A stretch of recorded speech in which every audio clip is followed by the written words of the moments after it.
Welcome, Cowboy fans and Cowboy haters alike. I'm the G, and I'm the host of Let's Talk Cowboys, where we talk facts. We're about to talk facts. Welcome back, everybody. I hope you went and got you something to eat, something to drink, and had you a little bit of a nap. We got to get back on these Cowboys, and we got to get fired up, man, going into the weekend. It is going to be a great game. I believe it's going to be a fantastic game. Anytime the Cowboys play, it's always must-watch TV. I don't care what anyone says. You could literally give the Dallas Cowboys every single week the game of the week, and it would literally be the game of the week because it's all eyes on the Dallas Cowboys. It's all eyes on the Dallas Cowboys. And so today I have a lineup here, and let me type in one more thing that I'm going to talk about ongoing for the rest of the year that I want to really touch on here and see what all of us Cowboy fans think. First things first, we're going to go over the injury report. Nothing new. We kind of touched on it at the end of the last show this morning. We're going to focus on the defensive keys, which those are on repeat. We're going to revisit the Micah Parsons, Trevon Diggs thing as it's rolling into a snowball. I mean, it's from a snowball to a boulder. It's insanity. And then I have one last thing I want to talk about as far as the Dallas Cowboys getting everyone's best shot. The Dallas Cowboys getting everyone's best shot. I want to know what you guys think about that. So let's get started. Let's get on with the news. Well, it looks like, again, according to the injury report, for sure, Trevon Bland will not be playing. And I really don't think that should come as a surprise to anyone. I really don't think that should come as a surprise because the only reason why the Dallas Cowboys took Trevon Bland off of injury reserve is because they had to.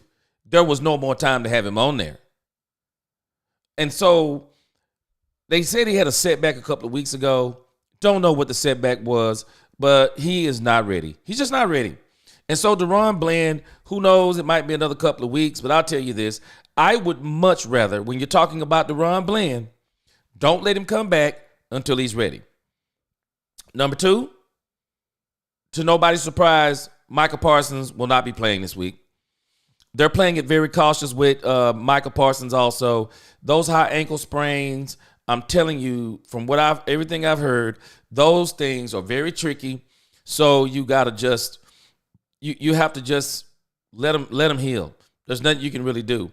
And so I think that the Cowboys are hoping that there is a couple of wins like we got against Pittsburgh. I think the Cowboys are hoping once again that maybe they can get a couple of wins, and then Micah and all of these guys will come down the stretch, and then we'll be a much better team. And so Micah Parsons is not playing either.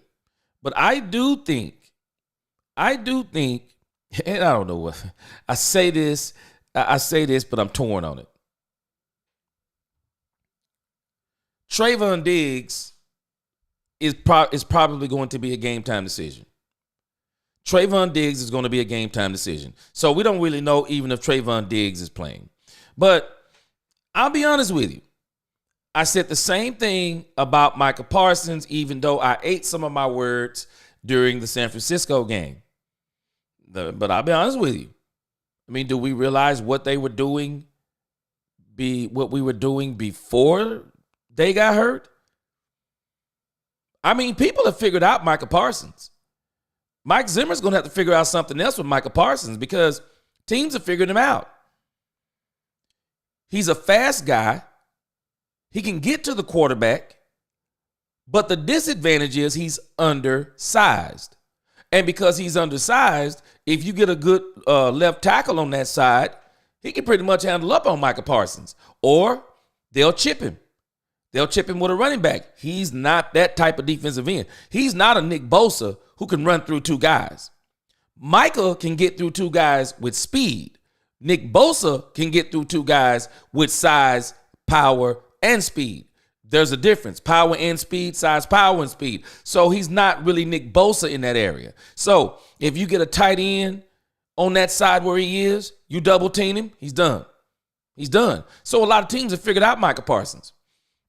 And the Cowboys, to me, the biggest mistake they're making with Micah Parsons is they're putting him at defensive end. Now, I know why he wants to be a defensive end, because that's where the money is. The defensive ends are making more than the linebackers. But the reality is, I think Micah Parsons could be a show-enough fire. I think he could be a show-enough fire linebacker. No doubt, show-enough fire linebacker. And then you blitz him. You pick and choose where you blitz him. I mean, he's so fast. He'd be great in the run. He would be great at helping you stop the run. But he wants that money. He wants that defensive end money. And they're allowing him to play defensive end. He's pretty... that's what I was talking about this morning, Spider-Man. Jerry Jones reported it first. I mean, Jerry, just for that I said, he said he has a tear. And I can tell you right now, having a slight tear is going to be a bugaboo. It is literally going to mess with him the whole season. It's going to mess with him the whole season. So you still might not get to see what everybody's saying they want to see. DaRon Bland and Trevon Diggs. Well, might not get to see it again. So it's going to be next man up. So who knows what's going to happen with that. No Cap said, "What's up, No Cap?" Paulson said this game is the game of the year for them. It's the game of the week for us. So you rile the Falcons up, but you're not even playing. Bet his teammates don't like that. Not to mention, you're out here leaving your quarterback using no type of etiquette or awareness, leaving your quarterback off the top 10 list, and now he's going to have to answer the questions that you're not even going to be in the game to help with. I'm telling you, these guys, they're just no awareness. What's going on, Roberta? Yep, Niecy, they triple team him. I mean, and the guy for the New York Giants handled up on him on a solo. He just handled up on him. That left tackle, man, I don't know who that guy was. He handled up on Micah Parsons. And so teams have figured him out. And if you're not going to get creative with Micah Parsons, he's undersized. I mean, he's not going to win a lot of battles straight up. He can win some battles with some moves and some speed, and he's got some power. He can beat you like that. But if you get a show enough guy on that side, or you get that chip, you get that extra running back, they have literally been neutralizing Micah Parsons. And I think that's what his frustration was early in the season when he was saying that someone needs to make a play other than him. Because if they can stop the defense just by stopping him, then it's just like if you can stop the offense just by stopping CeeDee Lamb. The Dallas Cowboys are an easy out for most teams that can just figure that much out. And so this morning, just as a recap, we talked about this morning when you talk about these offensive keys, we talked about the fact that they need to get creative with CeeDee Lamb. They need plays specifically for Tolbert. They need to stay committed to the run, even if it's not. People don't understand. It doesn't mean the run is not working just because you're not, getting 5 and 10 yards a pop. No, it's still working. You want that team to always know we're going to run the ball. Because the moment you think we're not, we're going to run it and we're going to pop one. I would like for them to commit to Rico Dowdle. Let him run the ball 25 times. Stop all this running back by committee. I would like for Ezekiel Elliott to be more involved in the passing game. I didn't put that on there. But Zeke, we don't have to forget about Zeke. Just get him involved in the passing game. Get him some screens. Let him be the safety valve for Dak Prescott on a few of those pass plays. I mean, he's a great blocker. Zeke is a great player for what's left of him if you can use him according to his strengths. But if you're trying to use him as a straight-up running back, I mean, you're misusing Zeke. Stop the penalties. You don't have the error. You don't have the room for error. You don't have any room for error. Stop the penalties. And finally, Dak Prescott. I can deal with you not running because you explained it perfectly. People don't understand, Dak. You explained it perfectly, and you explained it the same way I explained it. When you're running an offense to where the defense is always facing you, based on all these little hitch routes, stop routes, slants, little quick slants, this little short West Coast offense from 30 plus years ago. The linebackers are always facing you. The cornerbacks are always facing you. The safeties are always facing you. There's no opportunity for you to roll out of the pocket and get some yards down the field. And the problem is the line is so shaky. By the time Dak goes through one read, two read, well, he's either on his back or he's about to get sacked. So, Dallas, I said it this morning. Take out the play action if you're not going to run the ball. Take out the read option if you're not going to run the ball. It's just a waste of motion. You're just giving the defense an opportunity to even get to your quarterback even easier, because he can't even get set up because he's doing a fake that really is not a fake, because no one in the stadium, no one on TV is actually faked out, because we know you're going to throw the ball. So what you need to do with Dak Prescott, if you're not going to run the ball, then you need to keep him in shotgun the entire time and say forget all the other stuff. But I say, Dak, we can get with the bad routes. We can understand the poor play concepts, bad play calling. But what we can't understand is some of these interceptions you're throwing. Just don't throw the ball. Stop forcing the ball to CeeDee Lamb. Throw the ball away. And those were our offensive keys to victory for the Dallas Cowboys. And so what I want to look at now are the defensive keys. Let's look at these defensive keys real quick. And I think the defensive keys for the Cowboys, they're going to be very, very basic. I mean, we're really just repeating ourselves. I think we're repeating ourselves every single week when it comes to the Cowboys and the defensive keys. What's going on, Willie? You said we can't afford him. We can't afford him. Okay, I don't understand what we can't afford him. I don't understand let me go back. Nisi says, sabotage at its finest. Stop talking on that podcast. It's stupid.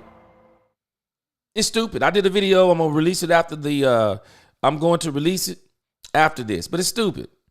Willie said, we can't afford him. Freaking idiot. I'm not sure who he's talking about. Okay, I'll see when I go down here. Spider-Man says, imagine Kendricks, Parsons, and Overshown at linebacker. Teams would not be able to get outside on us. Then line him up at DN on rushing downs. No creativity. You're exactly right. Line him up at linebacker and let him rush the passer on the rushing downs. Matter of fact, let him blitz from the linebacker spot sometimes. Stop making it so apparent that he's going to rush the passer, because if he's in the game, we know what Micah Parsons is going to do. And if you got a team that's running, what good does it do for you to have Micah Parsons as a defensive end? First and second downs, move him to linebacker. Passing downs, move him to defensive end. Maybe sometimes you mix it up. But don't just let him line up at defensive end. He's a lot easier to stop when you do that.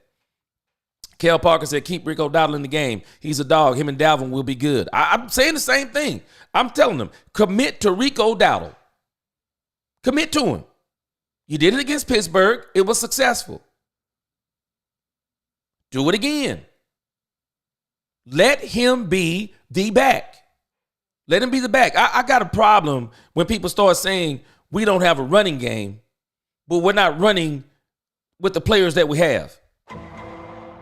Is it that we don't have a running game, or we refuse to have a running game? Which one is it? Because I'm starting to believe that we may be having an issue of refusing the running game. And so like I said, this kind of stuff bothers me, because there'll be a player, and just because he's not a first round, second round, third round draft pick, whatever the case may be, and this player who's probably really good, he'll get a bad rap because he's being put in a bad position, or we're not utilizing him in the right way.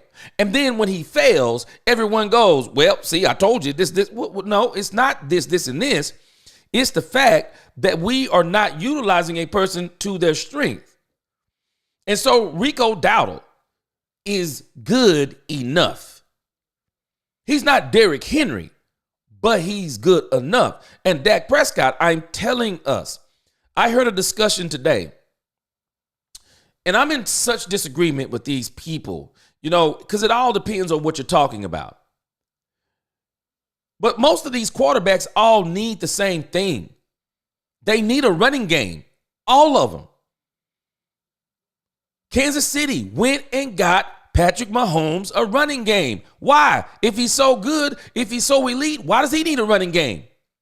What does he need it for? Nobody can stop him. He can just drop back and throw it to wherever he wants, however he wants. I got news for you. Andy Reid understood something. It's not sustainable. It's not sustainable for your quarterback to drop back 35, 40, 45 times. It's not sustainable for your quarterback to throw 300 yards, 400 yards, 300 yards. It's not sustainable. And especially after you get rid of Tyreek Hill, because a lot of people may not realize it, but a lot of his yards, a lot of Patrick Mahomes' yards during the Tyreek Hill years, they were from Tyreek Hill catching 10 and 15 yards passes and taking them things to the crib. Anybody knows what's going on with Patrick Mahomes now? Patrick Mahomes, matter of fact, the last two seasons, Patrick Mahomes is having problems with the big play. Well, he don't have that cheetah back there no more. Man, I'm telling y'all, people do not understand. Tyreek Hill is a cheat code. Tyreek Hill is a cheat code. I would take Tyreek Hill over Justin Jefferson just on speed alone. Man, speed kills. Speed kills. I'm telling y'all, I said it before, I say it again. They changed the rules, not because of Patrick Mahomes. They changed the rules because of Tyreek Hill. Tyreek caught that pass in overtime and buried the Bills. And y'all know the NFL wants Josh Allen to get a Super Bowl so bad it's killing them. The pundits are infatuated with Josh Allen. Dan Orlovsky needs to be studied how he always talks about Josh Allen. They want Josh Allen to get a Super Bowl so bad they changed the rules for him because Tyreek Hill buried him. Patrick Mahomes, he's not getting those kind of plays no more. He's not getting those kind of plays. Andy Reid understood something. It's not sustainable.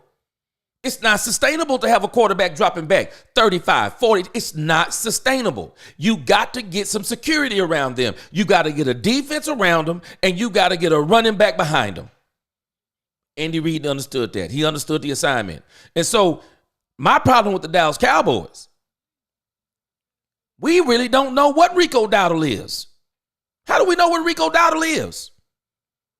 We got running back by committee rather than being committed to Rico Dowdle. I mean, how do we know what we have? We saw him against Pittsburgh. I keep talking about it. He went 11 for 87. He was 11 for 87, I think, in the running game. He was 2 for 17 in the passing game. He had 1 touchdown in the passing game. He had more than 100 yards production as a running back. So what if we gave the ball to him 25 times? What does he do? We truly don't even know we got a Rico Dowdle. And everybody's running around talking about, well, the Cowboys don't have running backs. They don't have a running game. They're last in the league in rushing. Is that by choice? Or is it because we stink? Well, until you show me you've made the choice to run, then I can't even say what. I can't say we stink. I can't say we stink. We got to see what we are. And so the only way we're going to see who we are is we got to let Rico Dowdle run the ball. We got to let him run the ball. No Cap said, let him be the Von Miller of the defense. Yes, no doubt. Nancy says, Zimmer went away from that. He was moving Micah around in that Cleveland game. Makes you wonder. I mean, what's going on? It's like every time these players complain about something, they get their way. We are playing from way behind too much to truly establish a running game. And that's why, Spider-Man, we need to do it early. We need to do it early. We got to get in that thing early. Get that run game going. Don't come out running on first down because everybody's waiting on that. Run on second down. Get creative in the running game. I mean, come out and you know, I think you said it this morning, Spider-Man. If we're going to run the ball, let's stop running up the middle. That's too easy. I mean, you're running right into the lap of the defense. But you know what put that defense to work? Sweeps. Sweep them to the left. Sweep them to the right. Quick pitches. Let Cavante Turpin get back there. Let him run those sweeps. You got to do it. You got to get that defense running. You got to get them running. You got to put them on alert. We're not running to you. We're going to run around you. We're going to put you to work. You're going to have to get those linebackers running side to side in this game. We're not going to let your linebackers just sit up. I mean, you just look at the game against the San Francisco 49ers. I mean, we literally let the San Francisco 49ers just sit back in the cut and read our offense. All the middle linebacker did was just sit right there in the middle. He waited on us to run to him. Why? Because he knows we're not running to the left. We're not running to the right because Mike McCarthy is so predictable. He keeps doing the same thing over and over and over, expecting a different result. Insanity. Teams look at film on us and they go, well, we don't really have to pursue anything. They're going to run right to us. You got to get that defense on the pursuit. Get them on the pursuit. Zeke is not the running back if you're trying to run sweeps. And it makes me wonder if maybe Mike McCarthy is trying to run a defense that fits run an offense that fits Ezekiel Elliott. And that's why it makes me wonder, like, how deep is Jerry Jones involved in this? Because if you look at Rico Dowdle, if you look at Dalvin Cook, even if you look at Deuce Vaughn, y'all know why Deuce Vaughn can't run for us? Deuce Vaughn is not a between the tackles runner. Deuce Vaughn is a pitch it to me, let me pick where I'm going to run, let me pick through this sweep, let me pick through this pitch. That's what Deuce Vaughn is. We actually got the speed on the outside. I disagree with everything that we're saying because we get so caught up in what we're being told. But if we truly pay attention, is it that our running game stinks, or is the coach stubborn? Is the GM/owner stubborn and trying to do things that don't fit what we do? If the Cowboys were running more of these pitches and things of that nature, running to the outside, get these defenses to get them to run, get them tired. Don't make it easy for them. Don't be predictable.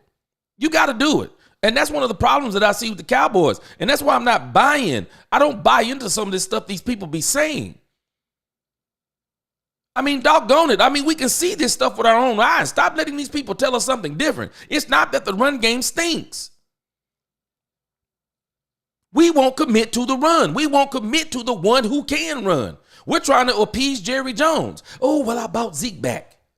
Zeke's back in town. Fan favorite. Man, stop playing us. The fan base don't just want Zeke back. The fan base wants to win. I'm telling y'all, it's crazy what we're doing. We're refusing the running game. That's it, Niecy. Lion Mike said he wanted to run the ball, and Kellen didn't do it. And now I can remember Mike McCarthy said, I just want to run the ball. Now he's the offensive coordinator. He's not running the ball. And he's saying that we need to be consistent, but who is the we? Got to get better. Got to get better, because if you're going to help this defense, is what we're about to talk about. If you're going to help this defense, it's the only way you're going to do it. Pat struggled in the Super Bowl. Patrick is struggling this season. But because Patrick Mahomes is good, and he's got a great defense now. He got a great defense. It's not even good. It's great. I don't think no one has scored 3 touchdowns on them. They're great. They are literally stopping teams, getting after the quarterback. They are great. And if they get Pacheco back in that running game, they're going to be deadly. They made the game a lot more easier for Patrick Mahomes because they're saying something. He's getting older. He's getting older. We got him on a 10-year contract. And if he keeps dropping back 35, 40 times, we're not going to have him that long. You got to figure these things out. It's like McCarthy sees our players' strengths and then just doesn't play to them. Dak throwing seam balls to Fergie and Turpin. More motion with Turpin and CD. I said it yesterday, Kale, and I think the day before yesterday. Kevontae Turpin should stay in motion every single play. Every single play. Kevontae Turpin. He's my gadget guy. I'm going to keep him.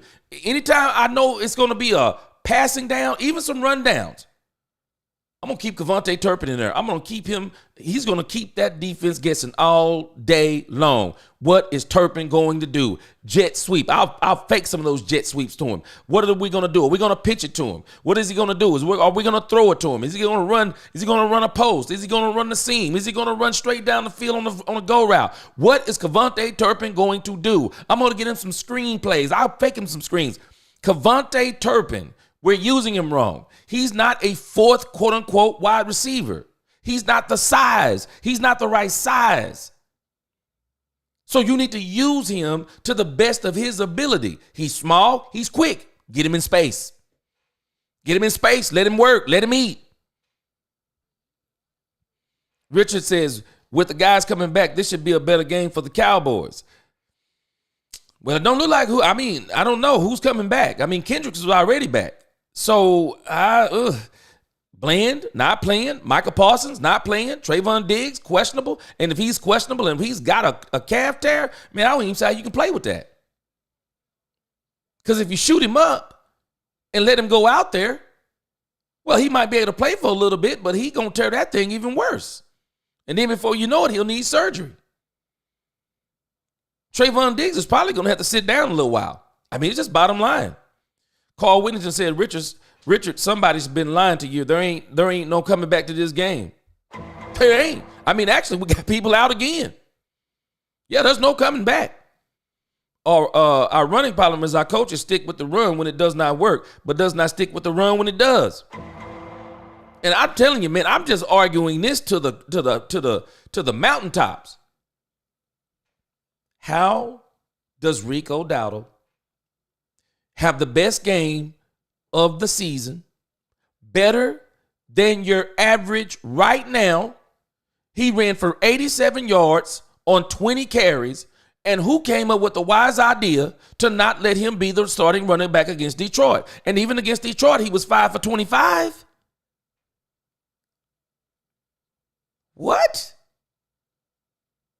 And that's why I don't believe the story. I could be totally wrong, but I don't believe the story about the flu game. Mysteriously, when you decide to bring up Dalvin Cook, Rico Dowdle got the flu. Oh, or could it be that if you're going to bring up Dalvin Cook, Ezekiel Elliott probably doesn't need to suit up, or if he does, he won't touch the ball. He's going to be the odd man out. And Jerry brought back Zeke, and we definitely don't want him standing on the sideline, especially after he went and cried to the coaching staff. Man, I'm going to tell you, if he was sick, boy, that's a heck of a coincidence. It's a heck of a coincidence. With Diggs having a tear in the calf, I think we're about to tank. Too many injuries on this team. It's crazy.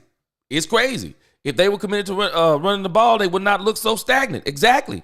P.S. Our offensive line coach sucks. I can't believe he hasn't been fired. And the running scheme, we have no run game coordinator to speak of. Can't believe he hasn't been fired already. Victor says, I agree. We need to run the ball. We have to. Let Rico run it and stop running it up the middle. Use the entire field. I think Spider-Man said it today. Man, you got to get them defenses in pursuit, man. When you got a guy like a Joey Bosa, for example, last week, man, they made this thing easy work for Joey Bosa.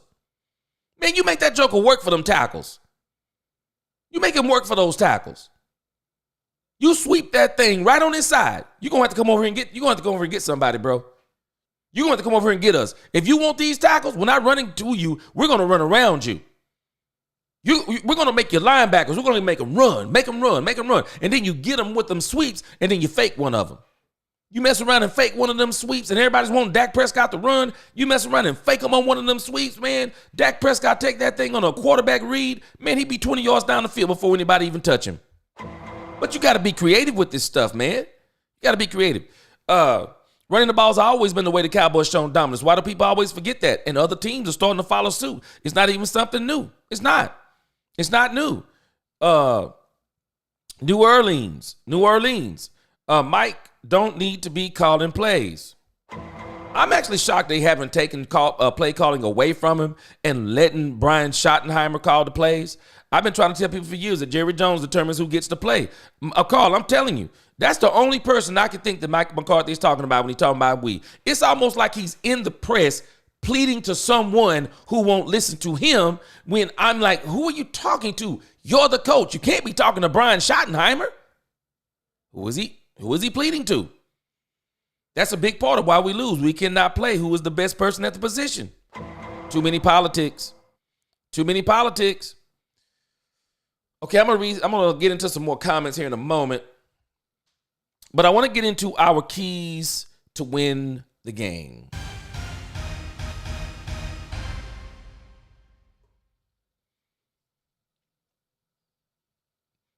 I'm on repeat right now.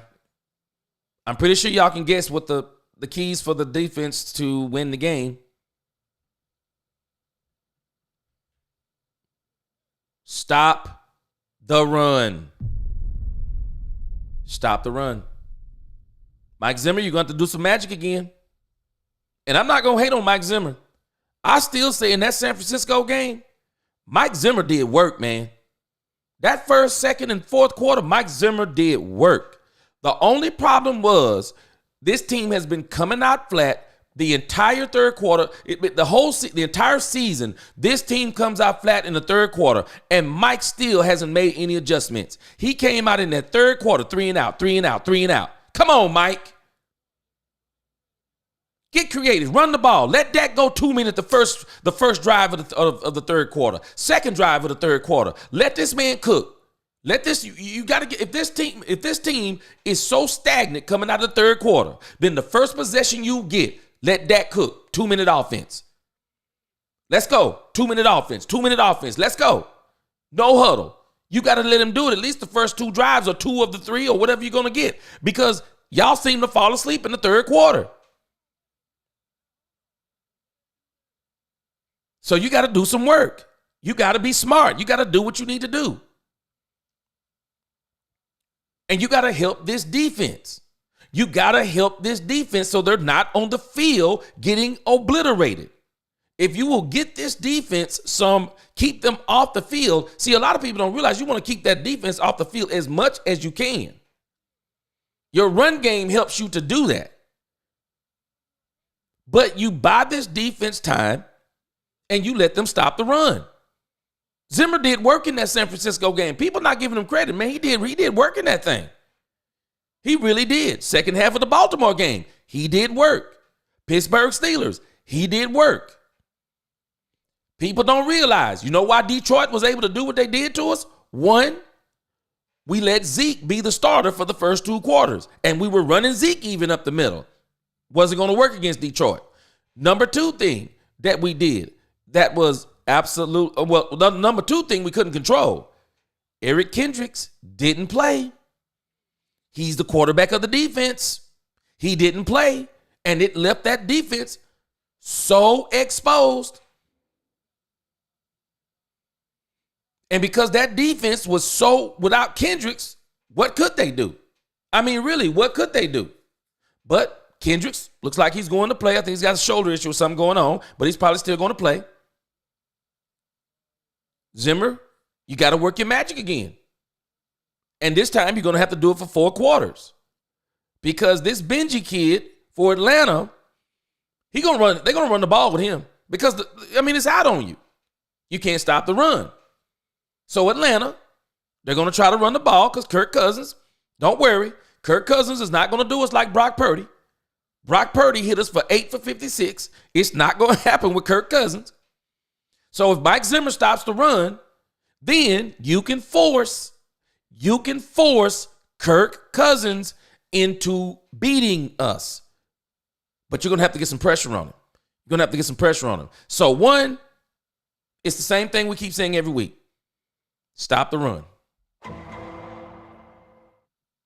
Number two, you're going to have to get some pressure on Kirk Cousins. I'm telling us right now, if we let Kirk Cousins, with his 35-year-old self, just stand back there in that pocket, he's going to slice us up because he's got some talent on that outside. He's got Kyle Pitts as a tight end. They're going to slice us up. Oh, yeah, Spider-Man, New Orleans ran us side to side. Yep. By the third period, our defense was completely gassed. We gotta run them like you said, Spider-Man. We gotta run them side to side. Carl says, how the heck do you think they would know how to use Deuce? They don't know how to use no. That's the problem, ain't it, Carl?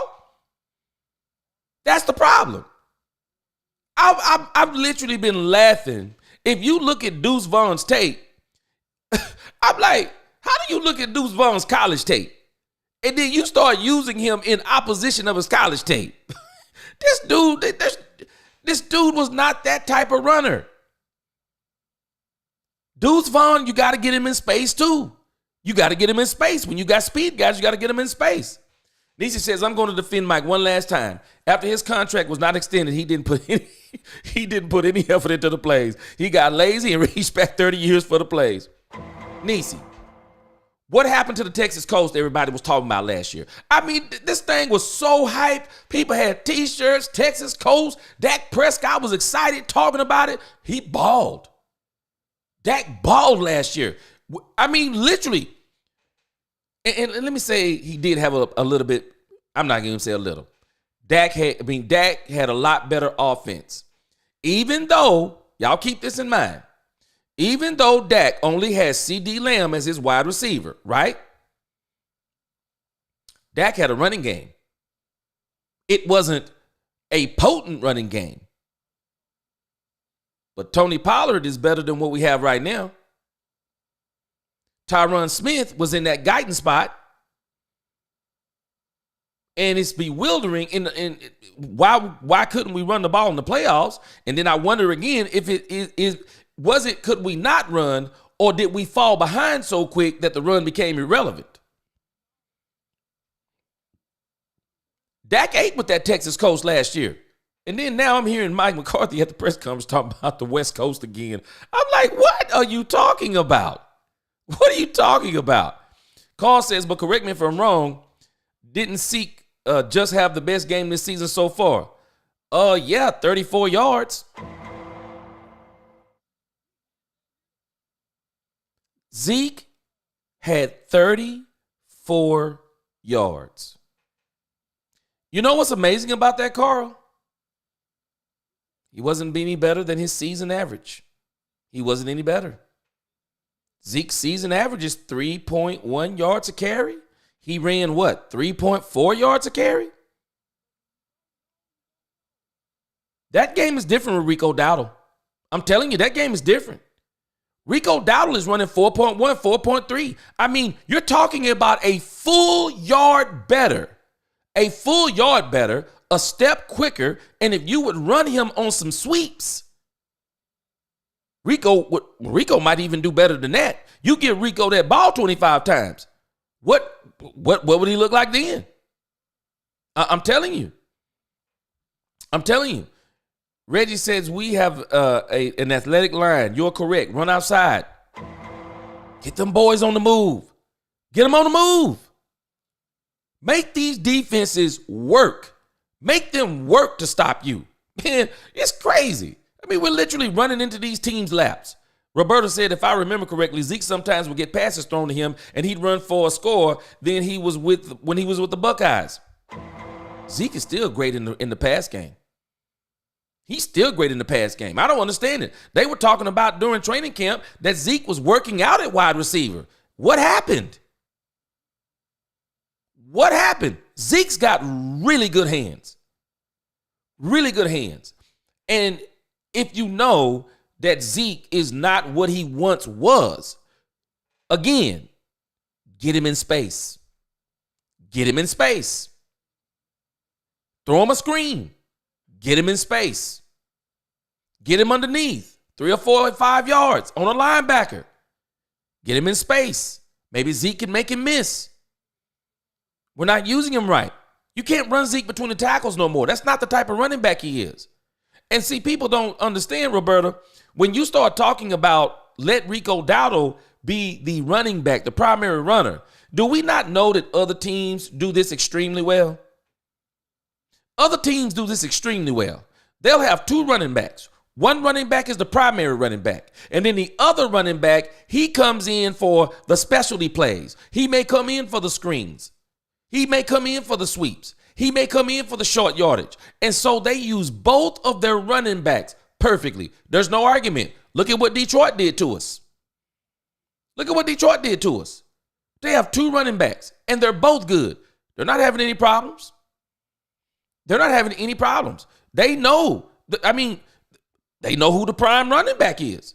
But they both know they're going to get game, and they both serve 2 different purposes. And so this team is not doing a good enough job to help Zeke understand, which I think Zeke may even understand.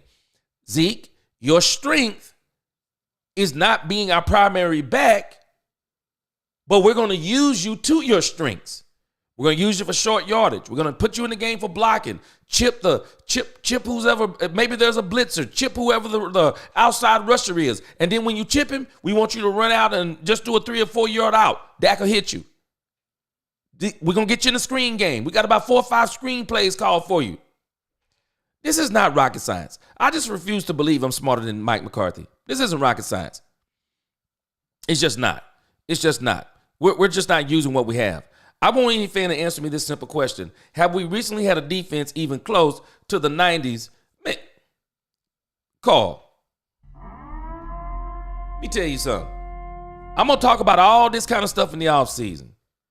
Boy, people be talking about them triplets and that offensive line for them 90s Cowboys. What they don't talk about is those defenses they had. Man, them defenses that Troy Aikman and Emmitt Smith and Michael Irvin was playing with, things were crazy. Man, them defenses was crazy. Man, no, we ain't had no defenses close to that. Just like we had superstars on the offensive side of the ball, we had superstars on the defensive side of the ball too. We really did. I think we're going to go through in the offseason, and I think we're going to go through some of these Super Bowl teams the Cowboys have had. In particular, I want to go through those 90s Cowboys because I'm telling y'all, people don't understand how talented those teams were. Whew! Man, them teams was crazy talented. Crazy talented. No Cap said, and the Chiefs added another rusher, Joshua Uche from the Patriots. They keep getting better. You know why? They're saying it's not enough if we want a three-peat. I want y'all to think about this. The Kansas City Chiefs have Patrick Mahomes, and they're saying that's not enough. What? They're saying that it's not enough with Patrick Mahomes?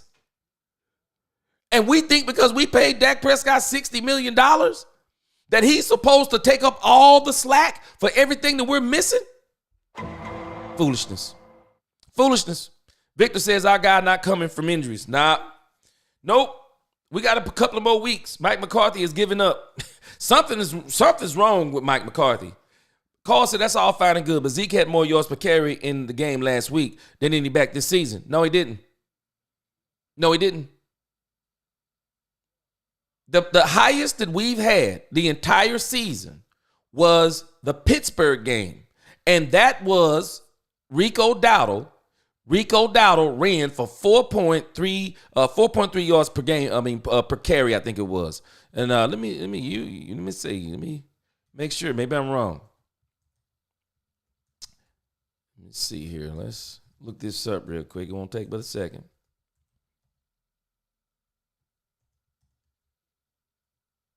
Let's see what we got here. All right. I could be wrong here. Okay, that's what I thought. Okay. I'm going to pull this up. I want you to look at his player stats.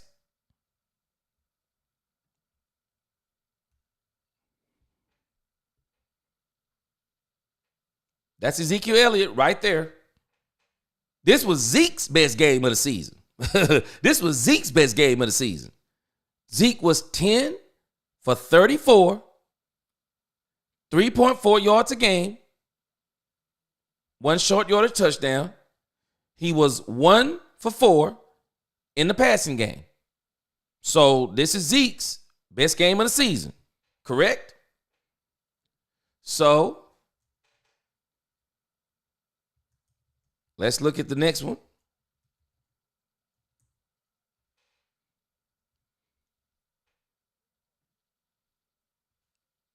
Dallas versus Pittsburgh. And I'm telling y'all, this Pittsburgh and this Pittsburgh-Dallas game, it actually shouldn't have even been close. Had Dak not turned the ball over a couple of times, they blow them out probably. They blow them out. They don't even get the opportunities that they had. But let's go to the Rico Dowdle. Here it is. Rico Dowdle showed out. Rico Dowdle, 20 carries, 87 yards, 4.3 yards a carry.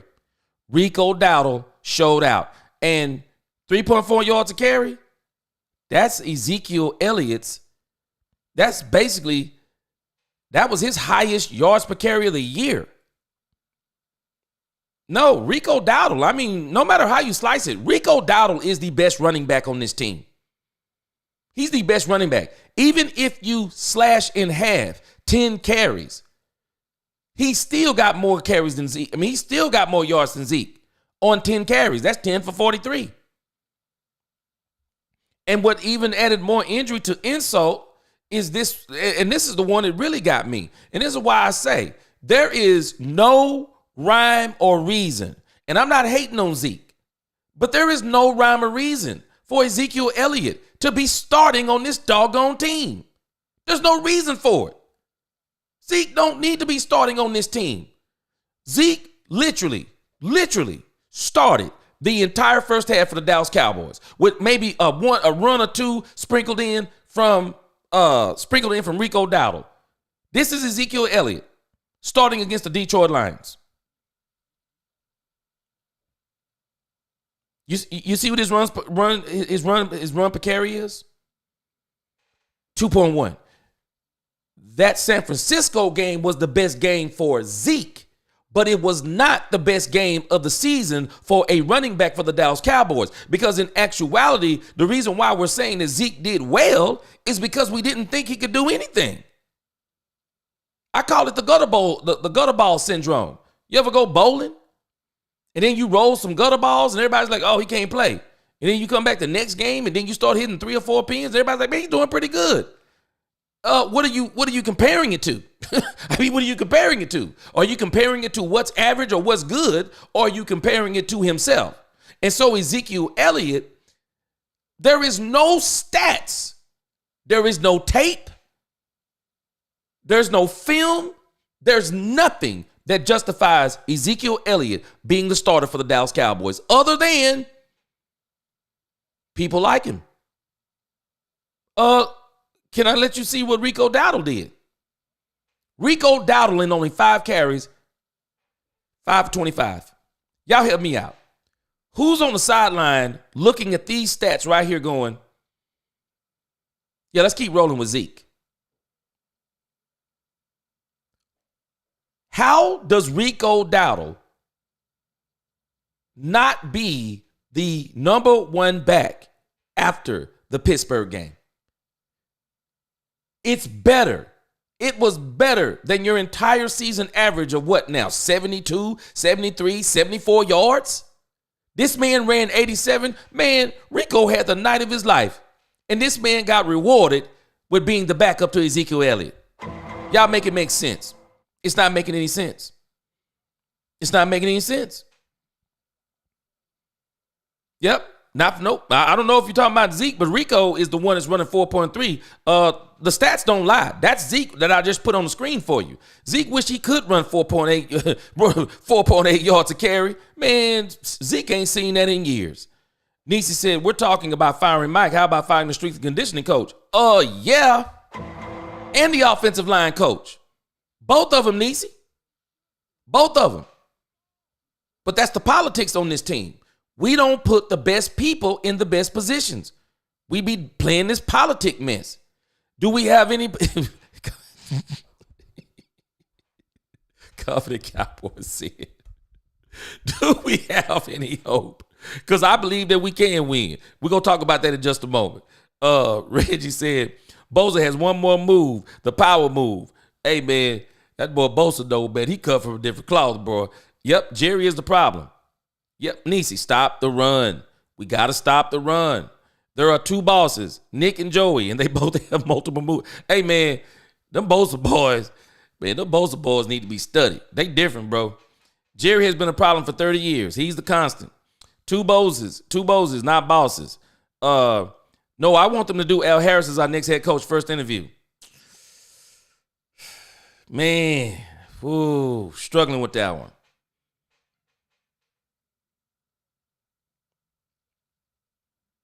I would probably like to see Al Harris be our defensive coordinator first. See what he can do with defensive coordinator. See what he can do there. But he's a great coach. I don't think they're utilizing him enough. The Dallas Cowboys are 2-0 and rushing for 100 plus yards this season. So what tell you, Jesus, run the ball? And the key to that is Rico Dowdle. It's Rico Dowdle. You got to let him run. It's time to replace the strength and conditioning crew. No doubt. No doubt. DFW, what's up? Problem with our fan base, we need to point the finger and say that it's Joneses will always be the target. We got overpriced players and not one as a leader. And I don't know at this point because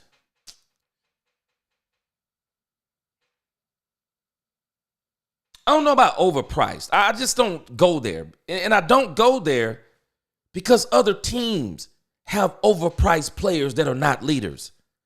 Other teams have overpriced players that are not leaders. They're not. Our problem is not the players. Our problem is we're not utilizing the players that we have. Our problem is we're not coaching the players that we have. And it makes me wonder when I'm hearing Mike McCarthy talk, he's sounding like that his voice has been taken.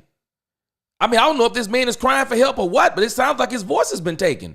It's like he's telling us, I want to do these things. What we need to do, who is the we? It's like he's pleading for help in the court of public opinion that I can't do the things. Y'all don't understand. I want to do these things. It's like he's like spelling out in Morse code, like, help me. I mean, because who is he talking about? It's like he's saying, I'm trying to tell these people that we need to do this, and they don't want to do it. He talked about running back by committee. What did he say? Didn't like it. Why are you doing it then, Mike? Because I'm being made to do it. There's a gun to someone's got a knife to my back. It is what it is.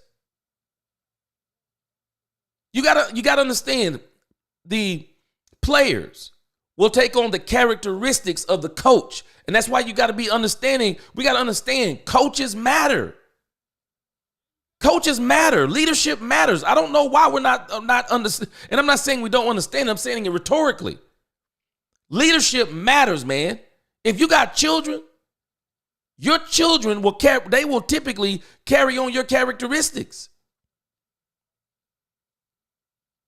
Husbands, wives, they start to carry on each other's characteristics depending upon how they are, what they do to each other, how they treat each other. Man, coaching matters. Man, people see leadership. This is what's wrong with this new society. I was talking to my sons about this the other day. See, leadership is starting to be a lost art. Man, leadership matters. Lions don't get led by deers. You better believe me when I'm telling you. Man, lions don't get led by deers. No, you don't do that. Tigers don't get led by antelope. No. Leadership matters, man. It does. Man, bears are not getting led by pandas.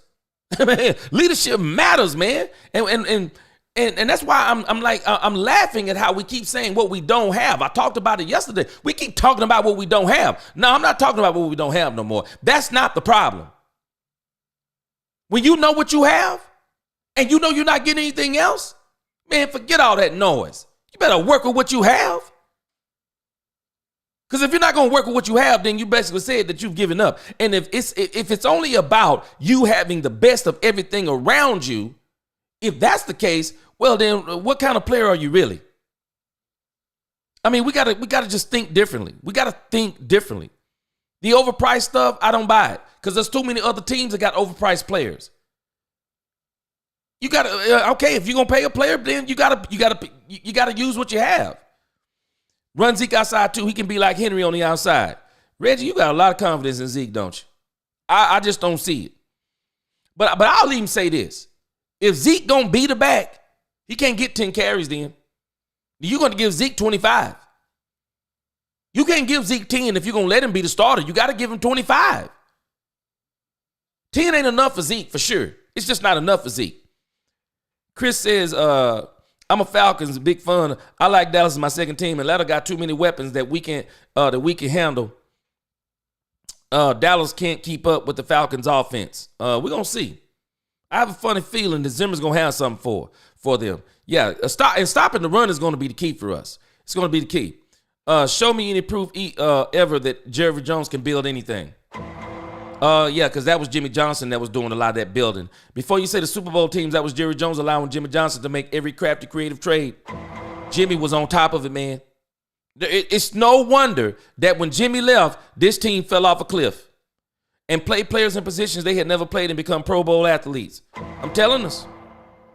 I am telling us. DFW says Vegas literally had us blowing out Green Bay. Make that make sense. Because Vegas is in this thing to make money. I'm telling you, if no one noticed it, the Cowboys limped into the playoffs. The Green Bay Packers went down that stretch doing damage. They were doing damage down that stretch. And I knew the moment they hit the field, I said, uh-oh, it's a problem. Because the Cowboys had already shown they couldn't stop the run. They had already showed it. Man, I knew when Green Bay came to town, they were going to run the Dallas Cowboys off the field. And that's exactly what they did. Now, what I didn't expect is for Dan Quinn to switch his whole defense up. That's the part I didn't expect. Dan Quinn switched up his whole defense, and so it really got out of hand. But I digress. So, talking about these things that the defense needs to do, I mean, we're really on repeat. I mean, just being honest with you. We're really on repeat. The Cowboys have got to stop the run. They got to get some pressure on Cousins because I think it was Ross. I mean, you're exactly right. Atlanta, loaded with weapons. Loaded with weapons. The key to beating them, one, you're going to have to stop the run. Once you stop the run, now you get Cousins off his mark. You get Cousins off his mark. Now, we don't have Micah. So someone else is going to have to produce. He's going to have to get exotic. He's going to have to bring a couple of safety blitzes, maybe a couple of corner blitzes. He's going to have to do some different things. He's going to have to get creative. But if you let Kirk Cousins sit back there, he is going to slice us up. He's going to slice us up. So this is a tall task. But I do think one of the other things that can help us with this is if Mike McCarthy will run the ball. Slow the game down. The best way to stop a high-powered offense is to keep them off the field. That's how you stop them. They got a lot of weapons. Okay, we're going to keep you off the field because that Atlanta defense is going to give you some opportunities. They're not that aggressive like that. They're not no heavy blitzing team. They're not sacking the quarterback a lot. They're not doing a lot of those things. The Cowboys got some opportunities with the Atlanta Falcons. They really do. And so let's look at the last thing here. And the last thing is, if y'all don't hear me now. This is the one thing that's missing from those last 3 12-win seasons. Dan Quinn turned that defense into ball hawks. He turned that defense into ball hawks. They were getting turnover after turnover after turnover. I mean, they were scoring on turnovers. They were turnover machines. That defense really, really helped. And I'll give Quinn a lot of credit on that. Quinn has got some really good defensive concepts. He really does, even though he couldn't stop Tom Brady in that Super Bowl. He's got some real good defensive concepts. And I'm going to tell y'all something. You might not believe me, but I think this is one of the reasons why Kyle Shanahan and that whole Shanahan tree is so good. Do y'all realize that Kyle Shanahan and some of those coaches that you're watching in the NFL now, the Matt LaFleurs and these guys, do you realize they were under Kyle Shanahan when they were on that Atlanta Falcons Super Bowl coaching team? Dan Quinn, Kyle Shanahan, they were all on that team. And you want to know one of the reasons why they're probably so good offensively? Going against Dan Quinn every day in practice. They were going against Dan Quinn. Y'all don't find it strange that when Dan Quinn when he starts coaching for the Dallas Cowboys, do y'all realize Dan Quinn couldn't beat any of those teams that was from the Kyle Shanahan coaching tree? Dan Quinn couldn't beat none of them. He couldn't beat none of them. They knew Dan Quinn like the back of their hand. He couldn't beat none of them. That's probably why they were so good. They were going against him. They learned how to beat that defense. They learned how to beat it. They learned how to beat it.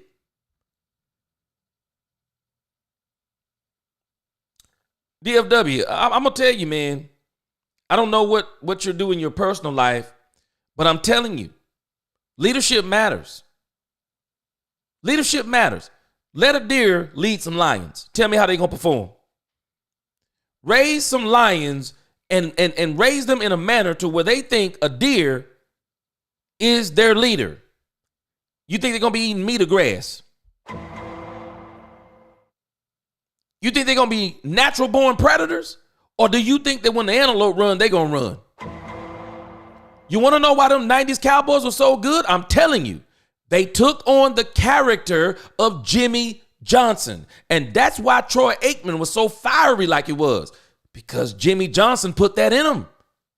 They watched how Jimmy Johnson operated. And that's why when Barry Switzer came onto this thing, man, Troy Aikman was so mad he didn't know what to do. Because they wouldn't coach. Zeke shouldn't be in unless we're in the red zone. Cook and Dowdle can get us down there. Yep, I'm with you, Tired. You got to use that man to his strengths. Zeke could get passes to him and run and score no matter what team he played for, but the Cowboys just won't do that for him. That's what I'm talking about, Carl. Put him in the passing game. I'll take Zeke over Jalen Brooks. Tampa had 3 monster running backs, but Atlanta was able to stop them. Woo, yep. We're going to see. I'm really interested to see what Mike McCarthy pulls out this thing. Players putting their heads down is on them. You ever play sports? It's both. Because if those players are not putting their head down, then the coach says, put your head down. The coach says, hold on, come here.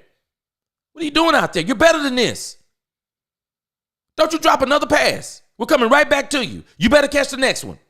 That's what coaches do. Coaching matter. Because if coaching didn't matter, watch this, DFW. This is the same argument that got this team in the position that it's in. Because you know what Jerry Jones infamously told Jimmy Johnson? Jerry Jones infamously told Jimmy Johnson, anybody can coach this team to a Super Bowl. Jerry told Jimmy that. Skip Bayless has said it. Mike Fisher has said it. Jerry even told the story similar to it. Jerry was mad because Jimmy was arrogant. They were both arrogant. And Jimmy was like, it's because of me we won. And Jerry's like, no, it's not just because of you, it's me too. And that's when Jerry made that infamous statement. Anybody can win a Super Bowl with this team. It's one of the worst mistakes he ever made, DFW. Look at this team. Ever since Jimmy Johnson and the way he coached is gone, that team fell apart. That team fell apart. They didn't three-peat, and they messed, and they got in the dance the fourth time, and they won. And what happened after that? Off a cliff. They fell off the cliff. They didn't slide. They fell off a cliff. They fell off a cliff. No coaching. No coaching. Coaching matters. I don't understand people when they start talking about player. Man, don't give me just because you pay a player a lot of money that he's automatically supposed to be a leader. You're not necessarily. Most people don't even pay players because they're leaders. You pay quarterbacks to be leaders. I'm not paying Derrick Henry to be a leader. I just need you to run the ball, bro. That's all I need you to do. Do what you do best. Run the ball. Micah Parsons, you got to think about what, even with Micah Parsons, can you really classify him as the leader of the defense? The reality is that typically the middle linebacker is the quarterback of the defense. So he's automatically, in some respects, the leader of the defense. He's the one that's directing the plays. He's calling the plays. He's putting people in the right position. He is the mouthpiece of the defensive coordinator. The defensive coordinator is in his ears. He has to know where everybody is on the field. Micah Parsons, in reality, the defensive end, he's not the leader of the defense. He may be one of the leaders. Well, when I got Bosa, I'm not paying Bosa. I'm not paying Bosa to be the leader of my defense. I'm paying Bosa to go get that quarterback. Because Perriman, I think his name is what? Perriman? He's the leader on that defense. That's his defense. Even at 3.4 yards of carry. If you commit to that, you are looking at third and short. We have been in third and long way too much this year. Got to run the ball, man. Got to run the ball. Got to run the ball. Period. Got to run the ball. And DFW, Parsons is saying he's the best. He may be the best he may be the best pass rusher, but that defense looked terrible. We beat Pittsburgh without Micah Parsons. We couldn't do nothing with Detroit without Eric Kendricks. And I'm telling y'all, we got to understand something. We're not paying people to be leaders. Contrary to what people think. There are certain positions. Now, we expect a certain level of maturity. Like Trevon Diggs. Come on, man. Nobody paying him to be a leader. Paying this man to play cornerback. Just because we paid him don't mean he's a leader. No, you play cornerback really well. So we just need you to get out there and play cornerback. Tuck 0902. Zeke's strength is the goal line. Put him on the goal line. I said it. Short yardage. Let him eat.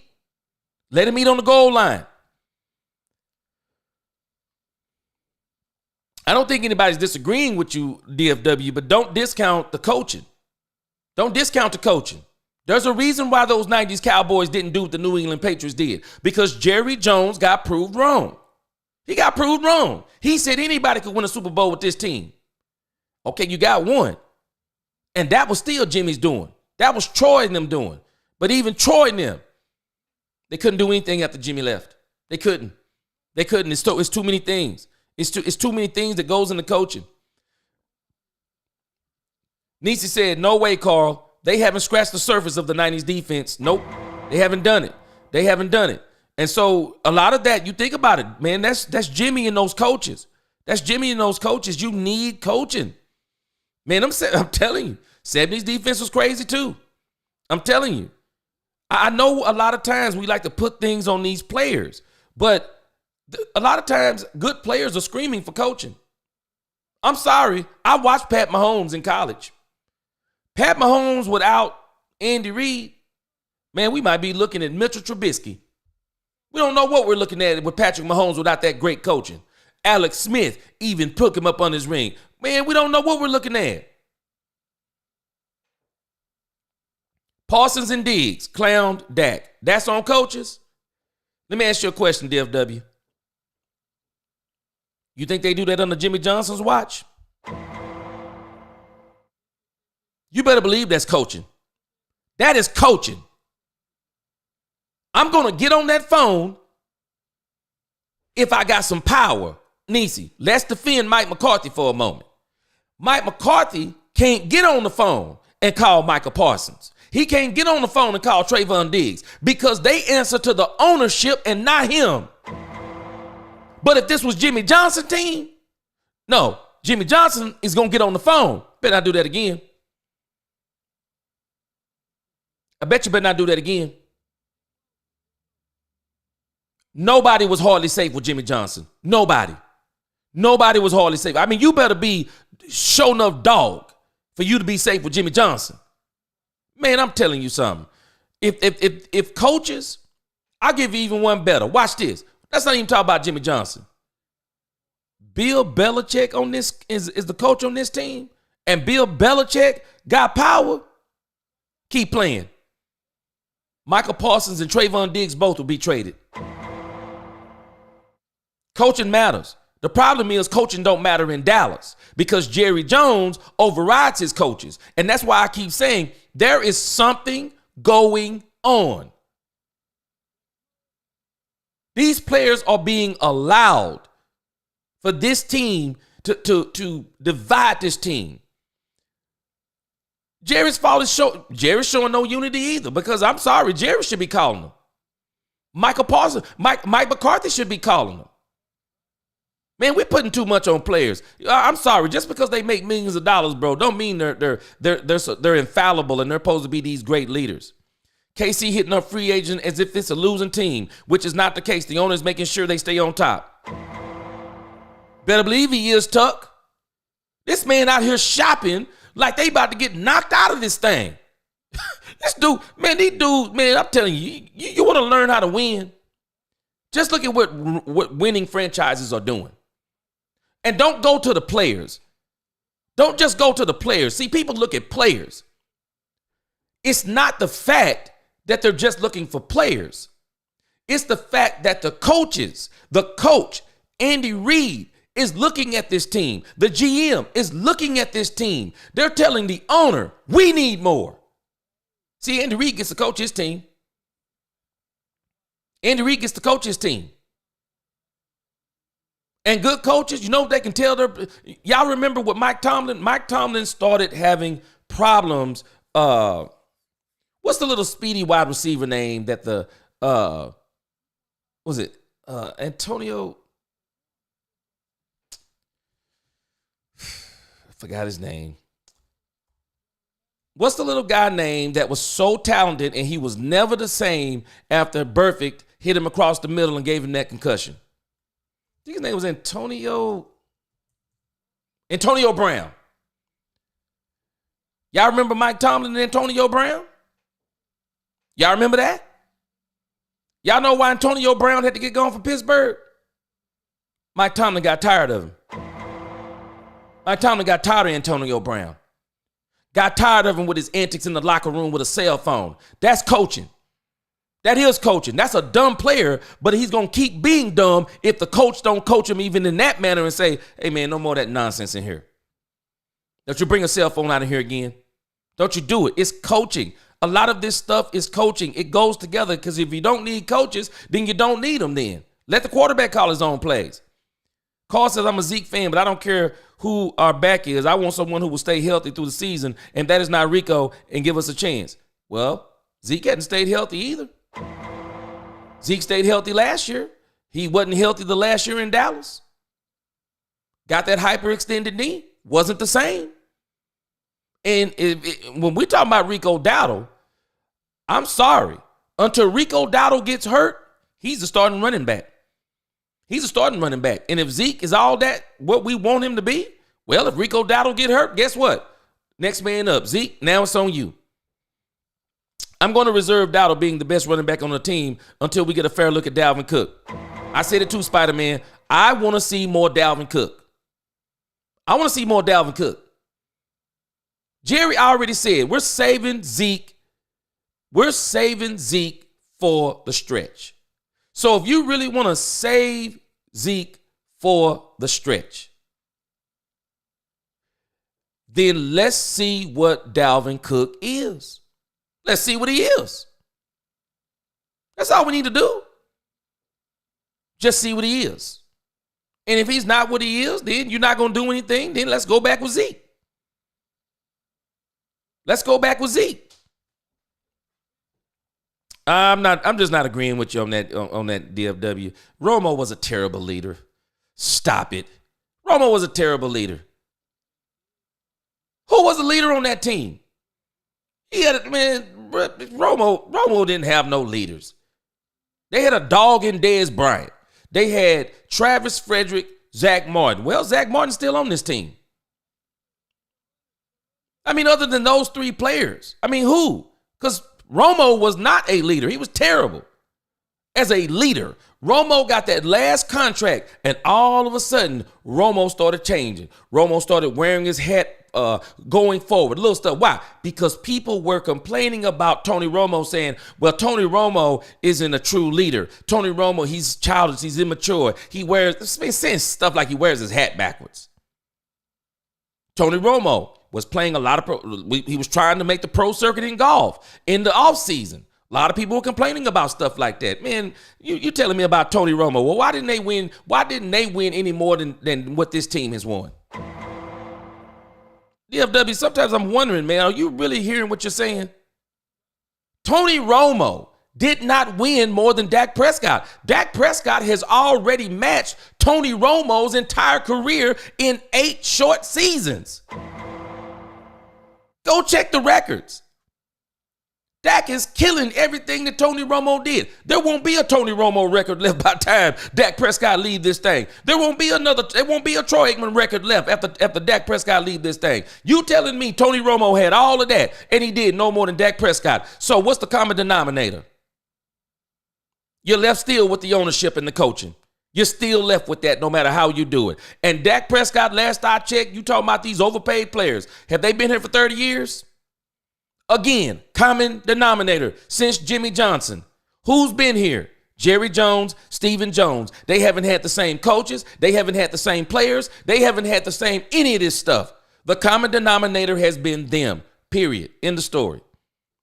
The Dallas Cowboys are a mom and pop team. They are a $1 billion mom and pop team. That's what they are, Niecy. They're $1 billion, and the problem is they're winning off the field, so they're not as much concerned about winning on the field. Rico ran against the best defense in the NFL.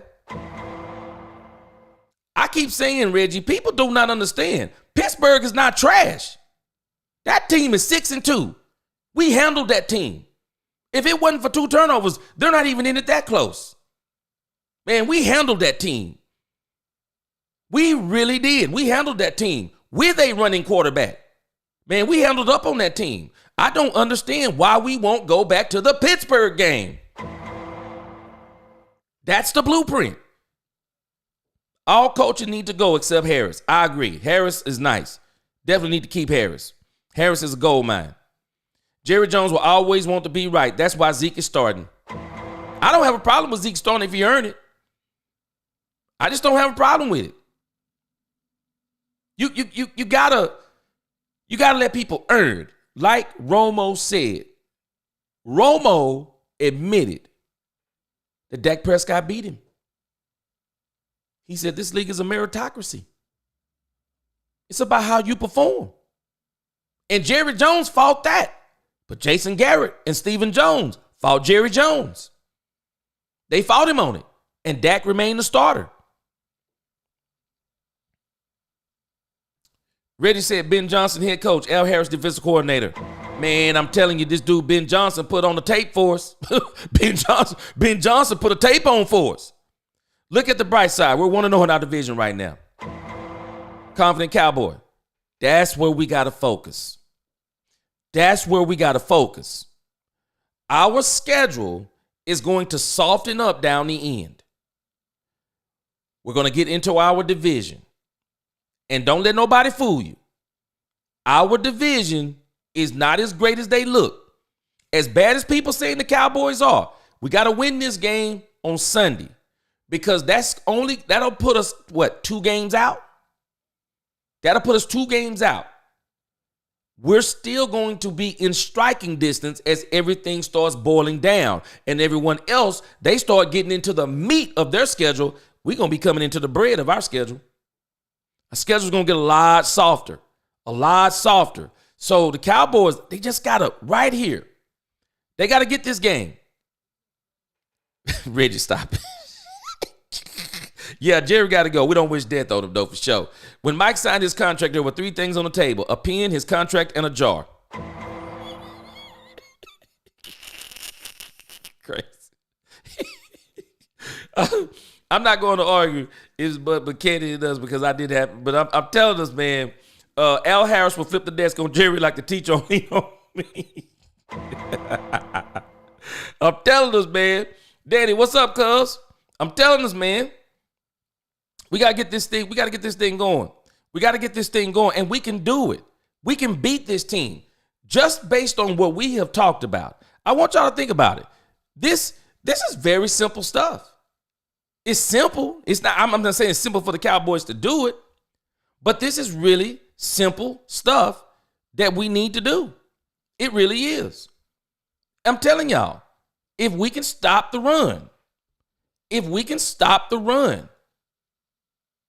that's the first part of the equation. And it's got to happen in both ways. We got to stop the run, but we also got to make sure we don't put our defense on the field for no 35 minutes, losing time of possession. We got to win time of possession.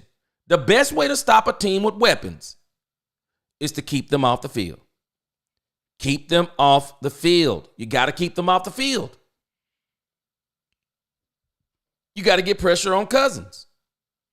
Once you stop the run, you got to mix him up a little bit. You got to throw in a couple of corner blitzes. You got to throw in a couple of safety blitzes. Can y'all help me out? When are we going to put in Marquise Bell? When are we going to put in Marquise Bell? This dude does not need to be on the sideline. He could help us with some of these things. He can help us. Send him in on a couple of blitzes. Use Overshown very fast. Kirk Cousins, I promise y'all, he's not going to get away like Brock Purdy. Kirk Cousins is not going to run for 56 yards on the Dallas Cowboys. I promise y'all. I don't care if the field is wide open. Kirk Cousins is not going to run for 56 yards. If he do, we did get beat, and we got blew out. But it's very doable. It's very doable. Can we get some turnovers? Kirk will give you a couple, too. Kirk will give you a couple. You just got to stop the run, make him make some throws that he doesn't want to make. He's just like any other quarterback. Sometimes we act like, oh, you get pressure on that quarterback, he'll fold. You get pressure on any quarterback, he'll fold. You want to know how Tom Brady lost 2 Super Bowls to Eli Manning? Defense. That pass rush for the New York Giants was ferocious, led by Strahan. That thing was ferocious. Brady, as good as he is, he couldn't do anything with it. Bill Belichick, that mean they couldn't do anything with it. You just got to find ways to do what you need to do. And if you don't have dogs that can necessarily beat a man straight up in front of him, guess what you do? That's why you come up with a scheme. That's why you come up with a plan. That's what coaching is for. You say, this is what we don't have. This is what we do have. This is what we can't do. This is what we're going to do. This is how we get overshown on this. And this is how, I'm telling us, coaching matters. Everybody don't have those players that can just beat people straight up every time you want them to. But every team has players that if you can create a scheme, they can do what you want them to. You got to work this thing. And it's making me wonder, niece, is we talking about Mike. I mean, we've been talking. I mean, is the fix in? Because we're talking about things that they can do. They're just not doing them. I mean, it's the bottom line. I mean, they're just not doing those things. And so I want to move just quickly to the special teams. Teams have gotten smarter on us, and they are really chomping down on our special teams. Same thing I said last week. Kevontae Turpin's going to have to run the ball out of the end zone, because if he doesn't run it out of the end zone, they're going to make sure he's not going to get any returns. They're willing to take whatever comes with him not returning it. So hopefully we can get Kevontae Turpin on a couple of returns. And Brandon Aubrey, I'm hoping that we're not just watching Brandon Aubrey kick a lot of field goals. I love Brandon Aubrey. I think the Dallas Cowboys need to go ahead and sign Brandon Aubrey right now. They don't need to be waiting on Brandon Aubrey. He's too good of a player. From what my understanding is, though, he's got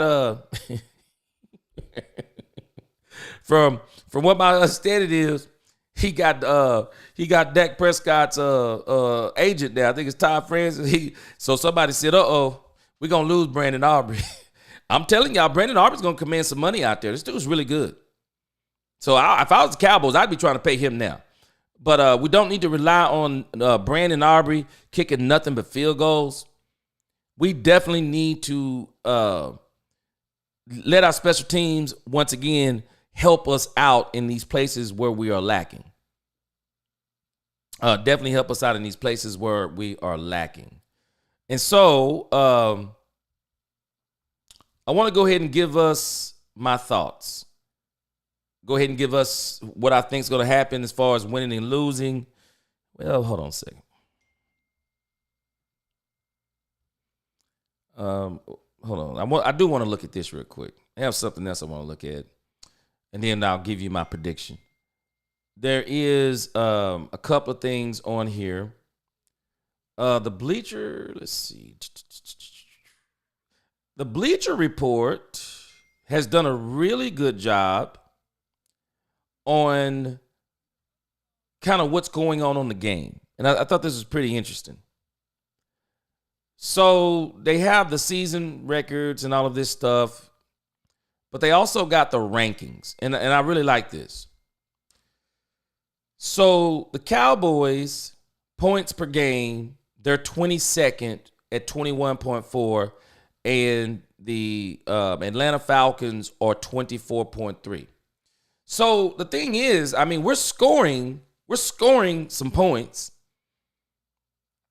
It's not like we're not scoring. I think we need to be at a little bit higher right now. I mean, I really think for the Cowboys to win this game, it's probably going to take somewhere around 27 points or more. Y'all tell me what you think. But I think it's going to require the Cowboys to get more than 27 points. They're going to have to get more than 27 points to beat the Atlanta Falcons. I truly believe that. They'll have to get more than 27 points. So they're going to have to get 6.6 points above their average. The Atlanta Falcons, again, they scoring 24.3 yards. 24.3 points a game. And then you look at us, points allowed, we're giving up 28 points per game. But we got to figure in how this actually happened. We got the Saints game. We got the Detroit Lions game. Those are the two big games that really ran the average up. I think those are the only two games that really ran that average up bad. So if you take out those two games, which you can't take out those two games, but if the Cowboys can somewhat neutralize the run and don't let this guy Benji, I mean, there are people right now, they're predicting this guy's going to run for 200 yards on the Cowboys. 200 yards? If this dude run for 200 yards, the game is over. The game is over. But I don't think I don't think he's going to run for 200 yards. I think Mike Zimmer is going to rise to the occasion again. But I think we can hold them. I think we can hold them because their average is 24 points. 24 points. That's why I say that I think the Cowboys got to score 27. They're allowing 24 points a game.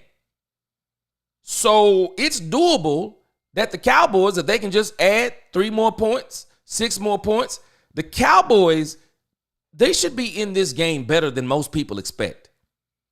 I'm not expecting a blowout in this game. I'm really not.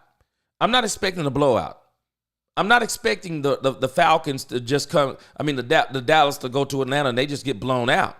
I think the Dallas Cowboys should be in this game. I mean, you look at total yards. The Cowboys are 15th. They're 7th. So they're awesome. I mean, they're within our average. We should be able to do some things on them. Pass yards, 256. They got 252. We're third in passing yards. I mean, we should be able to do something. Rush yards, we're 32nd. They're 16th, 120. I'll be honest with you. I think if we could hold them to their average, that would be good. I mean, if we can hold them to 120 yards, I'm cool with that. If we can get them below that, it'd be really good. Yards allowed, 372. Yards allowed for them, 348. I don't see any reason why we're not going to be able to move the ball on them. I don't understand why we're not going to be able to do it. And then when you look at the turnover differential, they are 15th and we're 30th. I mean, we're just not doing anything. We're giving up more turnovers than we're making turnovers. We got to change that. That's why I said in this game, we need to try to figure out a way to get a couple of turnovers. They're even on their turnover differential. So I think this is a very winnable game for the Dallas Cowboys. I just don't see why they can't win. Why can't they win? I mean, you almost beat San Francisco. Why can't you beat Atlanta? You should be able to. If you go in, you stop the run, you commit to the run, that'll help you stop the run. You commit to the run, you stop the run. Go back and get creative on your play calling. Jeez Louise. I don't understand. We're watching Dr. Jekyll and Mr. Hyde with Mike McCarthy. We got the Pittsburgh game, the Detroit game, the Pittsburgh and the Detroit game, and the San Francisco game. So which game we going to get this time? Can we get the Pittsburgh game again? Because I think if we get the Pittsburgh game minus the turnovers, I think we're going to be fine against the Atlanta Falcons. I really do. I think we're going to be fine against the Atlanta Falcons. I mean, y'all tell me what y'all think. I'll give you my prediction, and then I'm gonna close with the article. I'm gonna close with the article at the end from I'm gonna close with the article in the end from Fisher, from Mike Fisher. Let's see here. And then I go back to the chat. I'm gonna close it out with the chat. So let me give you what I think the score is gonna be. So my thoughts again, Dak and CD, if they're going to win this game, Dak and CD go off, spreads the ball around, run game will be more consistent, Cowboys get some pressure on Cousins, and if they let Dalvin Cook run, I think Dalvin Cook will make a difference. If they let him run, I think Dalvin Cook will truly make a difference.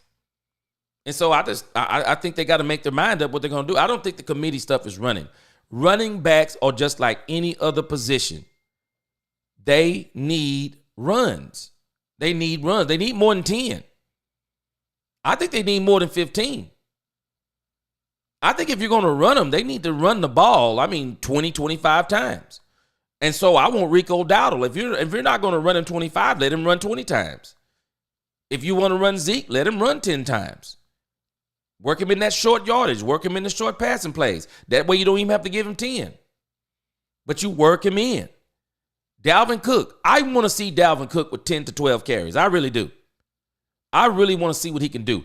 I would like for the Cowboys to actually give Dalvin Cook a couple of possessions. Just give him a couple of possessions. See what he can do. See if you can feature him running the ball, running sweeps, running pitches. Let's see what you can do with this guy. And for me, y'all tell me what you think. I do 2 scores. Most people do 1. I do 2. So here's where I am.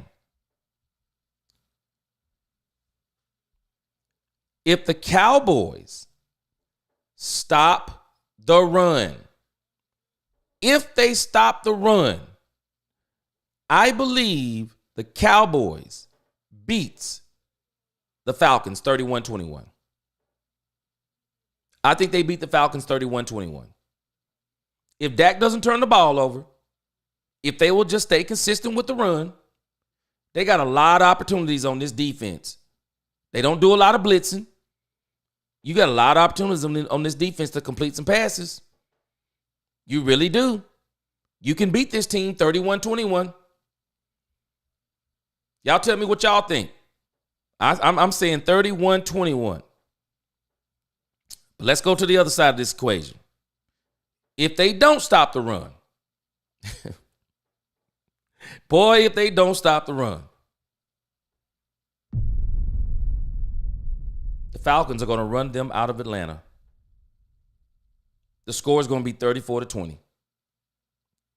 If they don't stop that run, it's not going to matter. Nothing's going to matter. They're going to have their way with the Dallas Cowboys. And the Dallas Cowboys will score 20 points. You know, they may score 14, 20 points in quote-unquote garbage time, which I don't like to call it garbage time, but they'll score maybe 14 to 20 points in that whole issue. Because you got to realize why I'm saying they're going to score 20 points. Because if they score 34, that means that their running back went off, and they're going to win the time of possession. The Cowboys can't afford to allow them to get 40 minutes of time of possession. That's going to limit your possessions, and that means that you won't be able to stick to the run, especially if you let them get up by 10 points or 14 points. The game's going to be over. This team isn't built to play from behind. It's just not built that way. And so the Cowboys, they're going to have to stop the run, and that's the only way any of this is going to work. Because if they don't stop the run, this game is absolutely over. It's absolutely over. And let me read here first. Appreciate you, Jay Recruiter, for that super chat. Jay Recruiter says, schemes overrated. All the teams with good schemes have good players. What happened to Houston's scheme this year? They have injuries. Boy, they've been talking about this. They've been talking crazy out there about C.J. Stroud. But at the end of the day, it's X's and O's and Jimmy and Joe's. They both need each other. If you got good players in a terrible scheme, you'll win more. You may not win the big game, but you'll win more. I mean, you'll win just because in some of those games, you just have better players. I mean, it's true. You're just going to win because you got better players. You think about the 90s Cowboys. I'm telling you, I'm going to do a whole thing on them in the offseason. The thing that I found to be so amazing about the 90s Cowboys, that 92 to 95 Cowboys, they were a play caller's dream. They didn't need complicated offenses. They didn't need a exotically designed offense. It was simple. Emmett to the left, Emmett to the right, Emmett up the middle, Emmett to the left, Emmett to the right, Emmett up the middle. We got you reeling on the run. Troy Aikman, play action pass. Deep down the sidelines. Alvin Harper, deep down the sidelines. Michael Irvin on the slants. The Cowboys' offense was, in a sense, it was kind of simple. They had horses. They had the players, but they also had coaching. Jimmy was a different type of coach. Jimmy coached hard, and people loved it. They'll all tell you, Jimmy coached hard, man. Jimmy was no nonsense, no time for mistakes. People don't even remember, but I'm telling y'all, people thought that Troy Aikman's job was going to be taken. That's how ruthless. That's literally how ruthless Jimmy Johnson was. That there was actually, what was this guy's name? I always forget his name. But a lot of people do not realize this, Jay.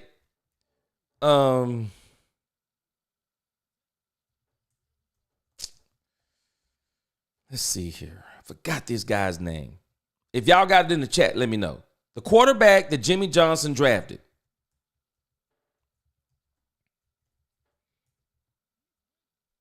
What was this guy's name? We know he drafted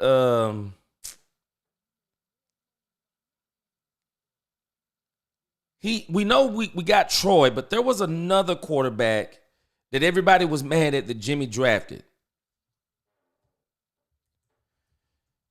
Okay. It'll come to me here. Wait.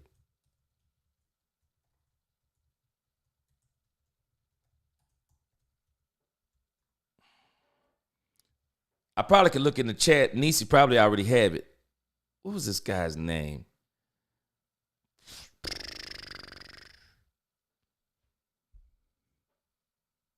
I may have to find it on the next go round, but I'm trying to make a point here.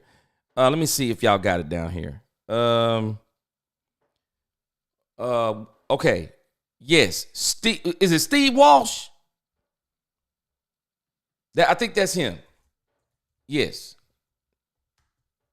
Steve Walsh. I think that's him.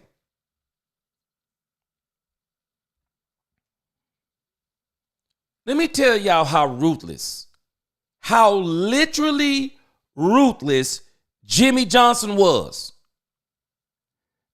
Do y'all realize that there was actually talk that Steve Walsh was going to be the starting quarterback for the Cowboys right before that dynasty started?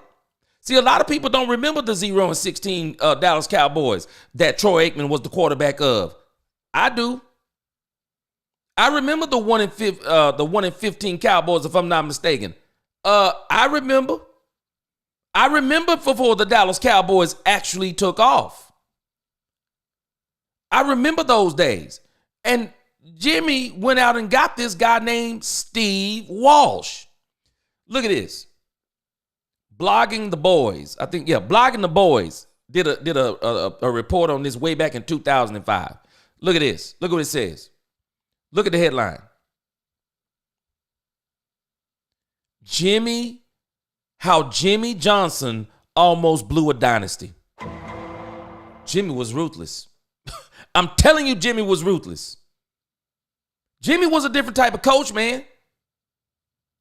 Jimmy wanted to win, and he coached hard. And if you couldn't win for Jimmy, Jimmy would replace you. Jimmy would replace you. It says in 89, Dallas had just completed Jimmy Johnson's first draft, selecting Troy Aikman with the top overall pick. When University of Miami quarterback Steve Walsh declared for the supplemental draft, interest in him was high as he had produced a stellar record as the Hurricanes' pro offense. Despite having Aikman in-house, the lure of Johnson's former college quarterback was too strong, and Dallas added Walsh to their collection. Look at this. Walsh battled Aikman for a year and a half before losing the duel and being dealt to the New Orleans during the 90 season. How did this brief career elevate Jimmy Johnson's Cowboys into the NFL pantheon, especially with its 1-15-89 record? A lot of people don't remember. Would have given Dallas the top pick in 90 and had it not selected Walsh. Man, Jimmy was different, man. Jimmy was different, man. Don't tell me coaching don't matter. Jimmy was different. Man, Jimmy had Troy Aikman on notice. Jimmy had Troy Aikman on notice. Man, that dude, Jimmy, was different. He was different. And so I'm just saying all that to say that Jay is hitting on something, because at the end of the day, I mean, yeah, coaching matters. Coaching does matter. But you know, it's X's and O's and it's Jimmy's and Joe's. A great combination of both leads to what the Dallas Cowboys were able to do in the 90s. You win Super Bowls when you got both. When you got both, you win Super Bowls. When you got one or the other, you may get to NFC championships, but you don't win the Super Bowl. You know how I know? I would dare say short of Andy Reid, Kyle Shanahan is the next best coach in this league. You know what he's missing? You know what he's after? He's after a quarterback. He can't get it. That's what he keeps looking for. He wants a quarterback. And I'm telling y'all keep on thinking Purdy, him and Shanahan ain't sold on Purdy. Shanahan is not sold on Purdy. If Shanahan finds an opportunity to get a quarterback that he thinks can win a Super Bowl, he ruthless. He'll go get him. He'll go get him. He will. He ruthless like that. He is ruthless like that. Nisi said, I'm tired of 3 and outs. Let's go down the line as we get ready to close out here. Danny says, Brandon Aubrey, Superman of our Dallas Cowboys, cuz, man, this dude is so consistent. It's crazy. Identity matters. The O-line could have carried us, but, man, Fredericks again. Boy, man, Travis Frederick, bro. Man, whew. If Travis Frederick was still on this team, I believe Dak would have already won more playoffs games than he's won. People don't understand how much that center position matters. The quarterback is up there reading the is up there reading the entire defense. The center is also reading the defensive line. He's pointing out things. He's communicating with that line. Man, Travis Frederick was one. Oh, man. I'm telling you, guaranteed Hall of Famer if he hadn't got hurt. Frederick should have been here for the last 12 years, and we only got him for, man, let me tell you something. If they would have had Travis Frederick, Tyron Smith, and Zach Martin, we're having a whole different conversation about Dak Prescott. We're having a whole different conversation. That was a huge blow. Not only to Dak Prescott, we might even be having a different conversation about Ezekiel Elliott. Man, that old line was crazy back then. Man, that old line was crazy with Frederick, and we haven't been able to replace him. Boy said, I'm a Falcon fan, 30 or better. More than 30. It's going to be tough. I'm not even going to lie to you. It's going to be tough. It's going to be tough.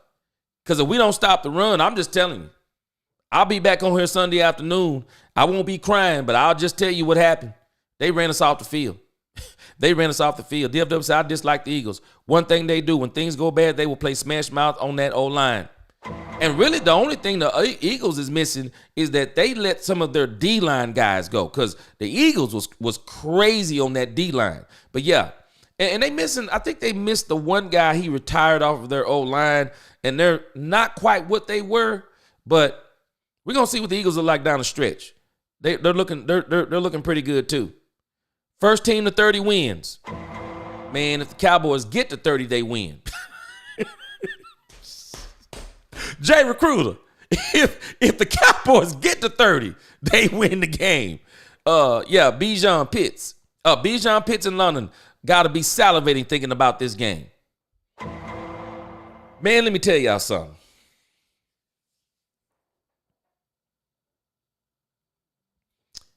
If y'all think that George Kittle gave us fits with these safeties, whew. Man, I just hope Zimmer have a plan out of this world. Because if we had problems with Kittle, and I'm not saying Kittle is bad because he's great. He was having foot issues. But this Kyle Pitts dude is a freak. This dude's a freak at tight end. Boy, if we had problems with Kittle, man, woo. Baltimore also ran it up on us. And they ran it up on us, but we were able to kind of stop the bleeding in the second half, and we almost came back on them. But, yeah, part of that score hurt us too. And I think that was the two I said, didn't I? Think it was, okay, yeah, I missed Baltimore. Baltimore, Detroit, and the Saints. But, that Detroit game really hurt us on that point average, man. Really, really hurt us on that point average. Carl says, DFW County, my biggest complaint about our coaching this year is a young offensive line is better when running the ball. That's it. That's how you help a young offensive line. You run the ball. You run the ball. And we don't have to be knocking off 4 and 5. No, just if you can knock off 3. Run the ball. That's all you have to do.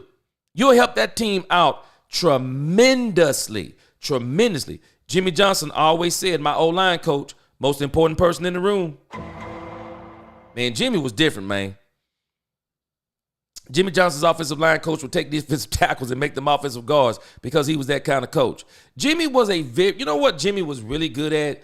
Jimmy was, especially in the early years, Jimmy was a great evaluator of talent. Carl said, I think we caught the Steelers off guard running, but these fools never went back to it. DFW, I keep saying it. Why don't we go back to the Pittsburgh game? That's the blueprint. Go back to the Pittsburgh game. That's all we have to do. I believe Mark Tuinei was a 12th round defensive tackle when he became a Pro Bowl guard on his tutelage. Just saying. Oh yeah, those coaches on that team were special. Yeah, absolutely, Carl. We have multiple backs who could establish and maintain a running game, and they still refuse. That's why I keep saying, everybody keeps saying we don't have a running game. Is it that we don't have a running game, or do we refuse to run the ball? I think those are two different things. That's having the wrong philosophy for our offense, for sure. And definitely need to stop running the ball at the middle. We need to run Zeke 10, Rico 10, Deuce, or Lipke, or 3 or 5. I just think you need to let one of them be the primary and run it 25 times to him. Dak best years when Zeke and the O-line is a beast. Man, I'm telling you. I just think if Frederick don't get hurt, we're having a different conversation about Dak. So when I say Dak is not a Drew Brees or a Manning, I'm a hater. Dak is one of the best in play action. We're having a different conversation with Frederick. I mean, we really are. And we can still run play action. We're just refusing to do it because we won't run the ball. Quarterback that plays better wins the game. It's kind of strange you say that, Jay Recruiter, because some of the pundits say that Dak and Cousins are the same. I disagree. Dak is better than Cousins. But if we're saying they're the same, I mean, you're pretty much right. Whoever plays the best. But whoever plays the best also based upon, if we start looking at what they both have, the advantage truly goes to Kirk Cousins. Cousins got the run game. He got I'm not sure about the O-line, but I think it's better than ours right now. He's definitely got the tight ends. He's got the wide receivers. I mean, we got them at wide receiver, but we don't have them at wide receivers. So really the advantage all goes to Cousins. But I think Dak can still win this thing. I think Dak can still win this thing. He just got to play smart. He got to play patient. Got to be patient. Nisi said, I can't give a prediction. I know, Nisi, you don't want to. Hey, it's just a prediction. It's not a prophecy. So you all good. Definitely running y'all out of Atlanta. Hey, boy. Hey, man. Hey, I ain't gonna doubt you. Reggie says 31-20, Dallas. I think if they stop the run, the Cowboys gonna win this thing easy. Look, I want the Cowboys to win so bad it makes me hurt, but I don't believe they can beat any team in the league except the Giants until they show me something much more consistent. I think. Let me read some more. I don't care about the stats, man. You throw it or run it. Run that TD is still 7 points on the O-line, can hit people besides getting hit. But Kurt can throw. He can throw, so can Dak. DFW, the difference between running and passing is the number of defenders beaten to the ground on the play. A good run play will knock about half of the defense on their butt due to scheme. I mean, that run game is important. It really is. It really is, man. And the Cowboys, the Atlanta Falcons, if we don't stop the run, they're going to show us how important the run game is. They're going to show us how important it is. Ask the guys who all really well, Emmitt Smith, how many teams he broke their will. Boy. Man, I'm going to tell you something, Carl. I make a joke about this, but I'm also serious at the same time. The 90s Cowboys would literally line up and teams knew where they were going. And they just couldn't stop them. I mean, teams would stack the box against the Cowboys. They couldn't stop them. It didn't matter if you knew where they were going. You just couldn't stop them. You couldn't.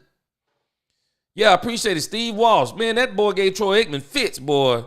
That man gave, boy, I'm going to tell you, boy, that boy Jimmy pushed Troy Aikman. He pushed Troy Aikman. I bet you Jerry Jones' toes was curling up in his shoes because Jerry like, hold on a second, man. We done drafted this dude number 1 in the draft, and you gonna go and in the supplemental draft, you gonna go get Steve Walsh? Boy. I don't think Jerry would ever let that happen today. Never would Jerry let that happen today.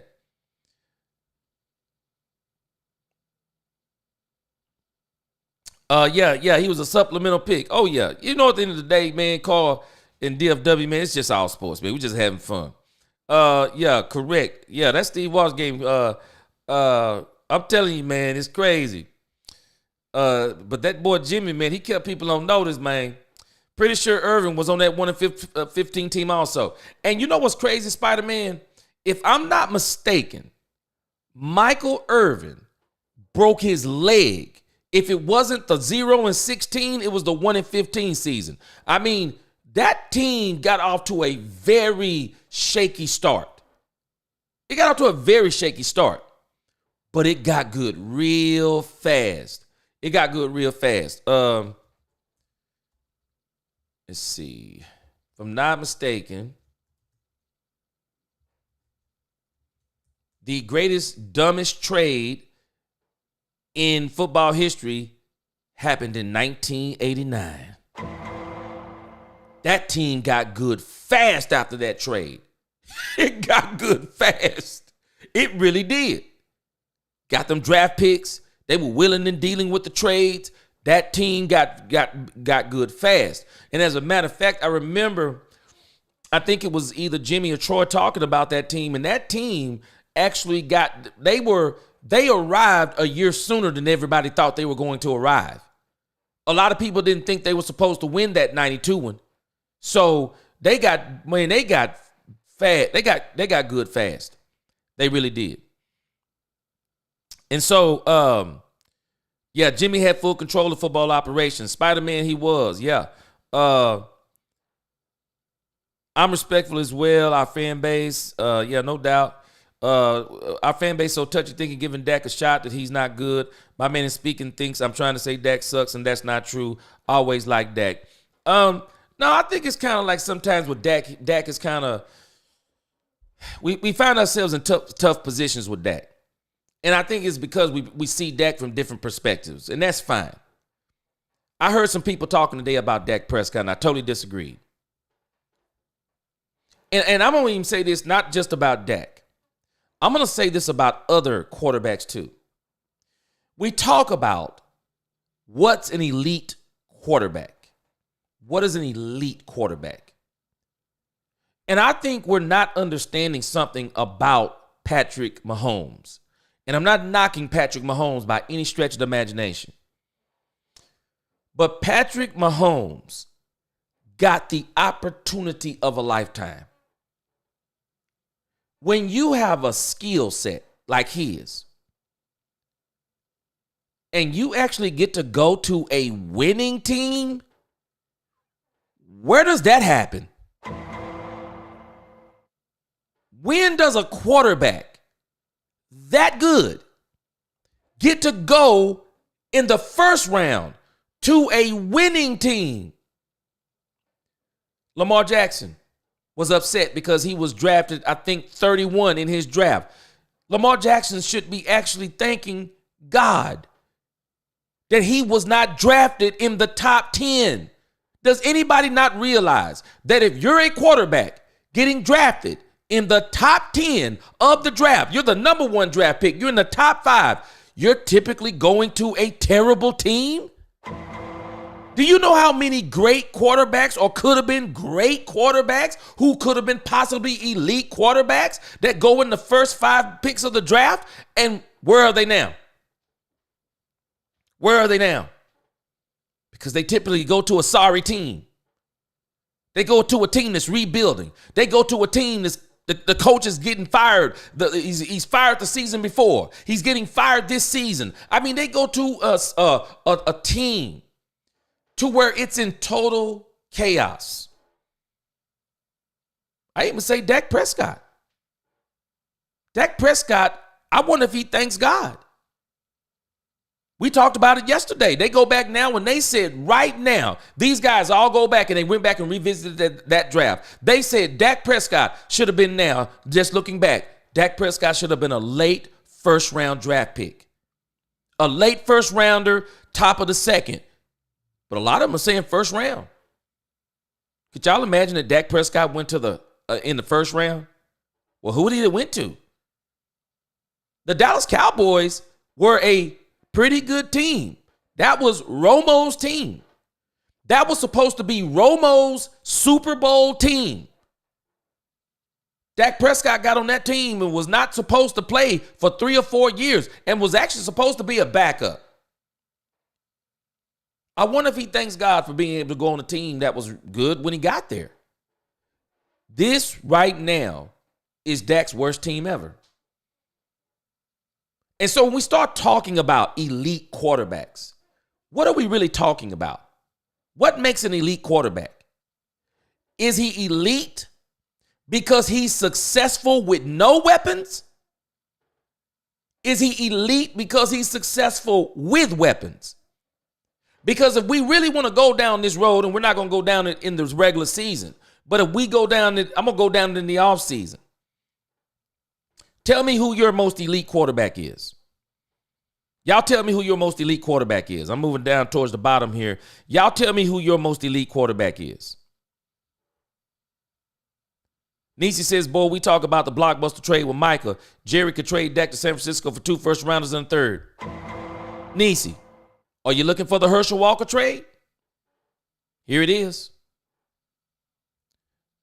Dak could say, I'm sick of y'all. Trade me. He could, but he loves the Dallas Cowboys. Eagles got the best O-line coach, Stoutland. Got to do some research. I'm sure you're right on that. What's going on, Freddie? I don't think their O-line is better than ours. I just think it's more efficient. Y'all tell me. Just name me your most elite quarterback. Their offensive line is ranked second in the league right now. Wow. Okay. Freddie says you have to rush Cousins to get home. When you do, when you do that, and Cousins starts getting happy feet. Oh yeah. I promise y'all, Kirk Cousins is not Brock Purdy. Brock Purdy murdered us in that third quarter with those runs. He ran them to victory. He should have been, I don't know if he was MVP of the game. If he wasn't, he should have been. Irvin's famous saying, by land or by air, they were going to beat you. Boy, that team was crazy. And no salary cap either. Shoo, that team was crazy. That team was crazy. Y'all tell me, who would you consider to be an elite quarterback? Because I'm telling you, if you start going down the line of elite, what everyone calls elite quarterbacks, you're going to see the same pattern over and over and over. They're either going to have a great coach and Hall of Fame players around them. That's it. A great coach and Hall of Fame players around them. That's what they're going to have. That's it. Because what are we talking about when we're talking about elite? Because I'll argue with anybody. You know why Patrick Mahomes was elite for the first 3-4 years of his career? Show me what he looked like after Tyreek Hill left. I'm not saying they didn't keep winning. Show me what he looked like after Tyreek Hill. Travis Kelce, since he started dating Taylor Swift, Kelce isn't the same anymore. Pacheco, hurt. What does Patrick Mahomes look like? What does he look like? Does anybody realize Joe Montana was surrounded by talent?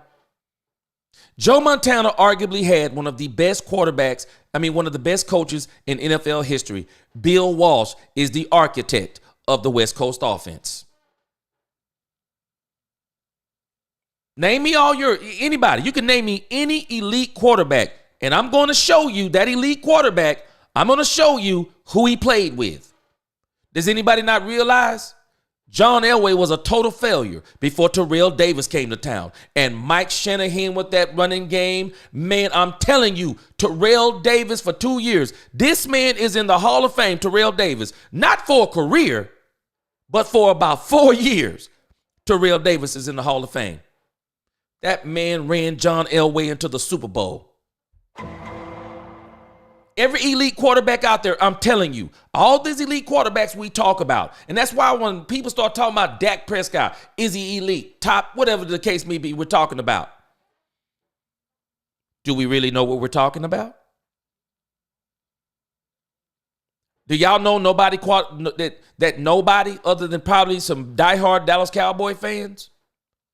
Do y'all know that there are not many people who classify Troy Aikman as elite? Troy Aikman wasn't an elite quarterback. Troy Aikman was on a Hall of Fame team of which the Herschel Walker trade changed their entire life. I keep saying it. He played with Deion Sanders, who was going both ways. Charles Haley on that team.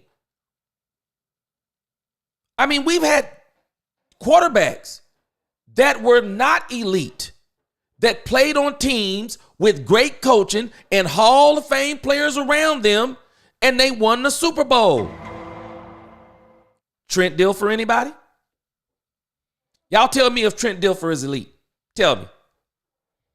Tell me if you take tell me you take Trent Dilfer over Lamar Jackson. Tell me. Y'all tell me. Y'all taking Trent Dilfer over Lamar Jackson? Tell me. Which one of those quarterbacks you think is the best? Trent Dilfer or Lamar Jackson? Trent Dilfer got a Super Bowl.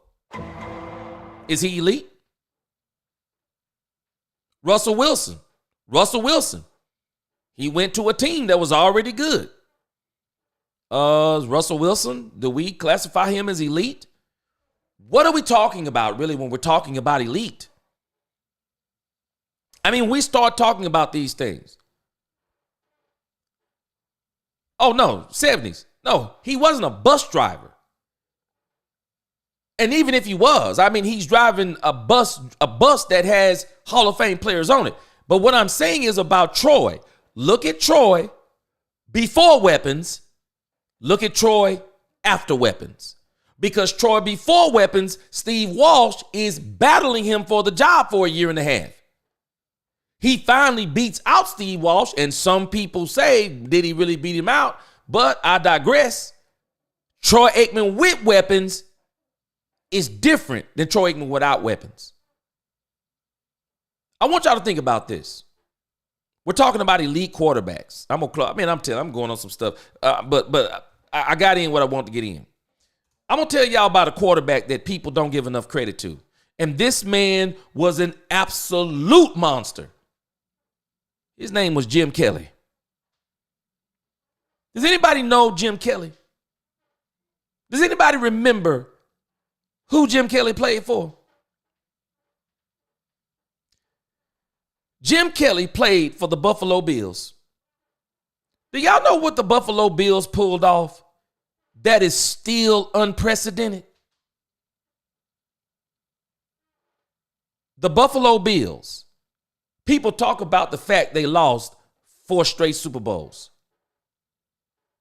Do we not realize how insane it is that they got to 4 straight Super Bowls? Jim Kelly got to 4 straight Super Bowls.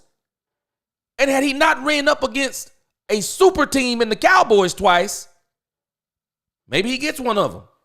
But I'm just saying, when we're talking about elite quarterbacks, and that's why when we start talking about Dak, it's not so much that I think people are saying that Dak sucks and all of these different things.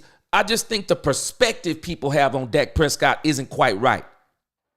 Because when we talk about these quarterbacks who have won these Super Bowls that we now classify as elite, are you looking at who they played with? Are you looking at who coached them? Because when you start looking at those things, and my problem starts to become, I just wonder if we're ever going to get the opportunity to see Dak Prescott finally with a head coach that's got his head on right, with an offensive coordinator that'll finally use his skill set, players, not necessarily in every position, but enough players around him so that we can truly get his talent maximized, and then we can say for sure what he is or what he isn't. Will we ever get that opportunity? Will we ever get to that point? I don't know. I don't really know if we're going to get to that point. But when we start talking about elite quarterbacks, you can go down the line. They all had Hall of Fame players playing with them. And for everyone who says, well, Dak Prescott has had some good squads. Well, you tell me who the Hall of Famers are. I'm going to knock Zach Martin out the box for you. Okay, I'm going to give you Zach Martin. Who else? I'll give you Tyron Smith. Too easy. Troy Aikman and Roger Staubach both played with Hall of Fame running backs. Troy Aikman and Roger Staubach both played with Hall of Fame wide receivers. Hall of Fame linemen. Hall of Fame defensive linemen. Hall of Fame defensive backs. Who?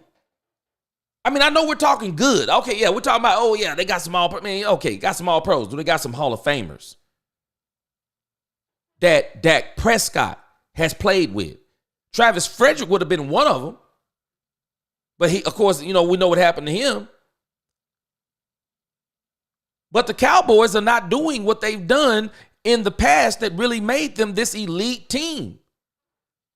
Do you know what those elite teams all had in common? Running games. Roger Staubach had a show-enough running game. Troy Aikman had a show-enough running game. Where's our show-enough running game? Where is it? Okay, we had Zeke for 1 or 2 years. Do y'all realize that Troy Aikman had Emmitt Smith for what? His whole career? Roger Staubach had Tony Dorsett. What? Almost his whole career? They're not playing musical chairs between 1 and 2 running backs. One coming in 2 or 3 years, another one coming in 2 or 3 years. I know it's a different time in the salary cap, but it still stands the same. They had a running game.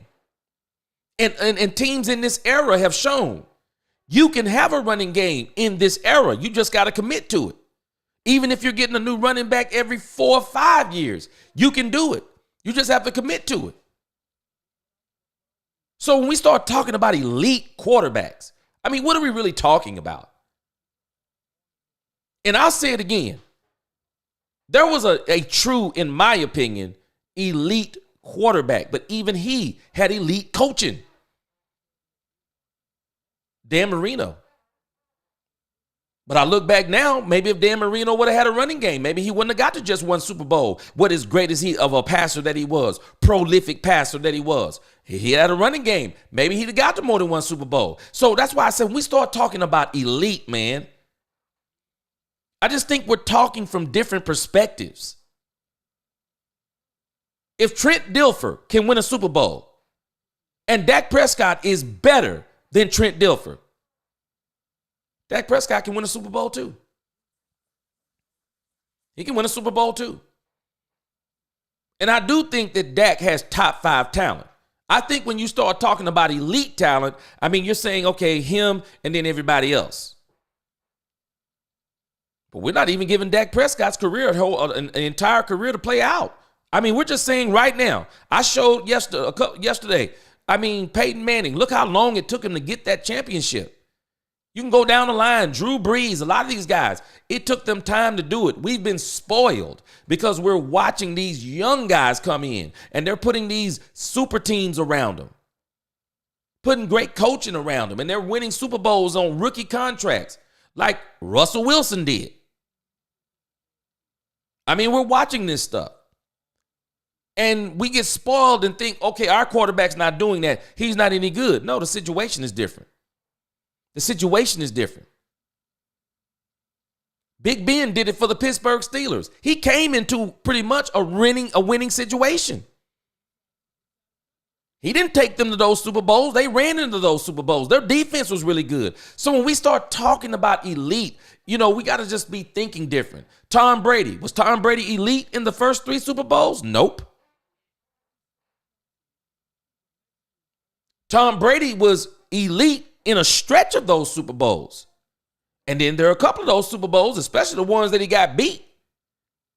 Philadelphia game was elite. Philadelphia just had a better game plan. But the New York Giants, they had an elite defense. It wasn't Eli Manning that beat him. Eli Manning helped beat him with some throws and that catch by Kyrie on his helmet. But when we start talking about elite, it's funny. We say Peyton Manning is elite. Well, his brother had 2 Super Bowls and did probably a little bit more in those Super Bowls than Peyton Manning. So when we start talking about quarterbacks, I think it's a very nuanced conversation in some respects, because when you have better players around you, you are able to do some things. When you have good play callers, good coaching, you're able to do some things that other quarterbacks who may have been super good, they were not allowed to do. And especially when you start talking about these quarterbacks, they're going to these terrible teams. They just weren't allowed to do it. So that's why sometimes when people are talking about Dak Prescott, it's not that I'm thinking necessarily they're saying that he sucks. I'm just saying that we're not looking at perspective when we're looking at these quarterbacks. Because if you're telling me that Dak Prescott got everything that Jared Goff has right now, and Dak Prescott right now is 3-4 with everything that Jared Goff has, including the coaching, I'm going to tell you Dak Prescott sucks. I'm going to tell you Dak Prescott absolutely sucks. If he has what Jared Goff has right now, and he 3-4, I'm going to tell you right now he sucks. But what Dak has right now, I can't say Dak sucks. Dak's best team was his rookie season, but Dak wasn't at his best in his rookie season. Now that Dak is playing his best, coming off his best season, they stripped him of all the players. They stripped him. I mean, I'm really at the point. I mean, what would have happened had we signed Tony Pollard now that he's healthy? I'm telling us, we took Amari Cooper away from him. That first season, he was not his best, but we had a good team around him. But then when he gets to his best, we don't put a team around him. Make it make sense. That's all I'm saying. I mean, people just, that's why when people start talking about Dak, I'm like, no, we're not seeing this right. We're judging through these eyes as if he has everything. I mean, Dak made a throw to Kevontae Turpin that there are not many quarterbacks that can make that throw. Kevontae just didn't catch it. He didn't catch it. Every wide receiver throws interceptions. Mahomes is doing it this year. Mahomes don't look the same without them receivers that he used to have. Why? I thought he's elite. Elite quarterback. Why are you putting defenses around him? Why are you giving him a running game? He's elite. No, he needs coaching too. He needs players too. I'm going to close it out right here.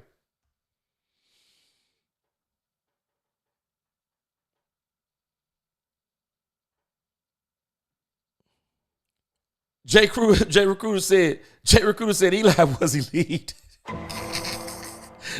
You know what? If you didn't watch him play and you saw the fact he won 2 Super Bowls, you thought you would think he was a world beater. But he wasn't a world beater. He wasn't. Anyone says Dak is on the level of Manning is delusional. I always like Dak, but be real. Okay. You're going to call me delusional. I think Dak is just as good. I mean, I showed you last night. You haven't let Dak's career play out yet. Because if you look at their career in the first 8 seasons, they almost look the same. And I didn't come up with that on my own. There are other people who say the same thing. That's not delusional talk. That's delusional in your eyes. That's delusional because of how you have already seen Peyton Manning's career totally play out. But that's not what Peyton Manning's career was. That's not what his career was. His playoff record was the same as Dak Prescott's. I mean, it was the same. How am I delusional? I'm telling you what the stats are showing you. I don't know how old you are. I watched Peyton Manning play.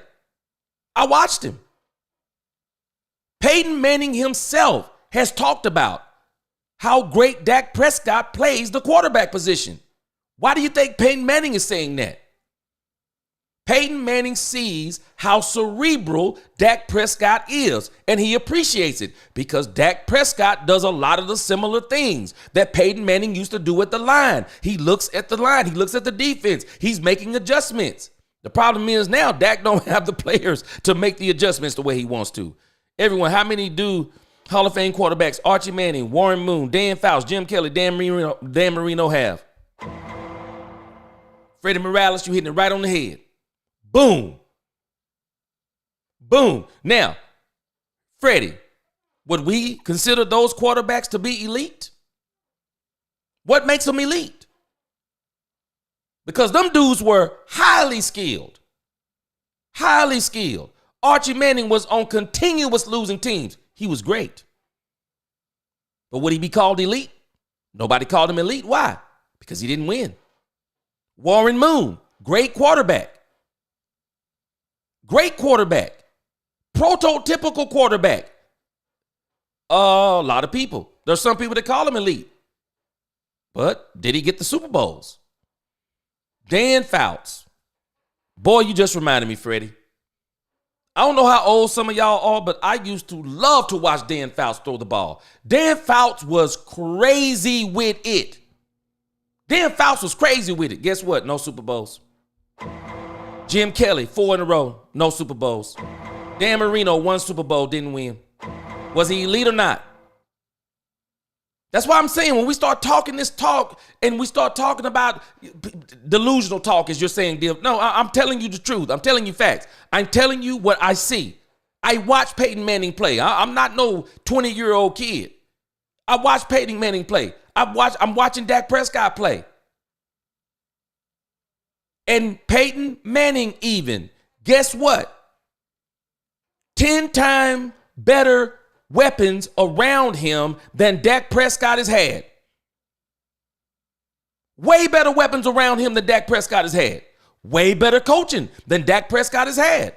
So when you show me that Dak Prescott has had less players around him and less coaching around him, and he's achieved almost the same record as Peyton Manning, and you're saying it's delusional to say that he is as good? He's as good as Peyton Manning? It's not far-fetched. That's facts. I mean, you're just looking at what you're seeing. That's facts. You can call it what you want to, but it's facts.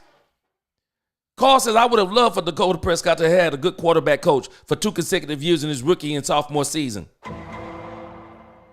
Carl says, that's what I keep saying to people who won't talk about quarterbacks not being elite because of a lack of a ring, when many quarterbacks who were elite never won a ring. It's facts. It's facts. Period. I'll give you even one worse. If you gave me a choice of Peyton Manning or Dan Fouts, I'm taking Dan Fouts every day of the week. I'm taking Dan Fouts every day of the week. Man, Dan Fouts was a monster in this league. Man, I'm telling you, that's why I say these things, these conversations, man, we're having these conversations and we don't know what we're talking about. No, Peyton Manning is not a superior quarterback over Dak. He's not. And if you're saying this, what are you using? What are you using? What are you using as the criteria? Because if you're using your eyes, what did Peyton Manning do that Dak Prescott didn't do in those first 8 seasons? What did he do? I can tell you the difference. You're not being honest. Tony Dungy, anybody? Tony Dungy's coaching staff, anybody? Marvin Harrison, anybody? Man, we could go down the line on that Colts team. There is not a player on that team that you're going to take what Dak has over that team. And the second Super Bowl, shame on you if you even give him credit for it. Shame on you. Peyton Manning was a shell of himself in that second Super Bowl. They carried him. They literally carried him on a stretcher. They carried him on a stretcher in that Super Bowl. Peyton Manning couldn't throw the ball further than 30 yards. Shame on you. I mean, I'm telling you, we let the media overhype us on these guys. Kenny the Steak Stabler was fun to watch. I'm telling us, what makes a quarterback elite? Is it Super Bowls? Is it stats? What makes him elite? Because when you start talking about elite, you got to look at the players that were around him. Everybody talks about Joe Montana. If you got Jerry Rice on your team, what are you going to look like? You got Stallworth on your team. You got Roger Craig on your team. What are you going to look like? You got Bill Walsh as the coach, the architect of the West Coast offense. What are you going to look like? We don't get this stuff. We're talking out the side of our neck. And what are we talking about? You don't even need to be elite to win a Super Bowl. You don't. So all that elite talk, it's really nonsensical. It's gibberish. It's just fancy words that people like to use. Because there are better quarterbacks who never won a Super Bowl. Freddie has pointed it out. And even if Peyton Manning, if you want to say he's better than Dak, what does that have to do with anything? Because it wasn't Peyton Manning's elite play that helped him win those Super Bowls. It was not. He was stacked. They had players stacked around him. I can remember the day he got that Super Bowl, how everybody was crying because they thought Peyton Manning was never going to get a Super Bowl. That's what everybody thought. That's exactly what they thought. They thought his career was going to literally be a bust. Not to mention, he got the pedigree. He's a Manning. Everybody wanted him to get one. And they definitely didn't want his brother to have one, and he didn't have one. Was Eli elite? Was Eli elite? What classifies as elite? It's a dead discussion. It's just gibberish. It's just gibberish. I disagree with you. I disagree with you. Obviously, you got a different definition of greatness. I disagree with you. Yes, Dak is on the level of greatness. He is. Everybody's definition of elite is different, but that's okay. Thank you, 70s fan. It's a dumb conversation, really. At the end of the day, it matters who you play with. It matters who you play with. Ask Joe Montana. I'm going to give you a great example. Michael Jordan said something in The Last Dance that people do not appreciate. They do not appreciate this. Michael Jordan himself said it. I'm not Michael Jordan without Scottie Pippen. Do you know Isaiah Thomas makes the same argument? He said that Michael Jordan didn't win a championship before or without Scottie Pippen. Now, Michael Jordan is my favorite basketball player of all time. He's elite. But does he get a championship without Scottie Pippen? We don't know. But it mattered. It mattered.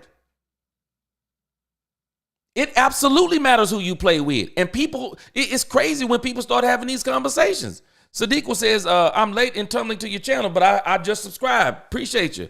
I like a person to keep it 100. We have to. I don't get enamored by what people say in the media and all that. I don't get enamored by that.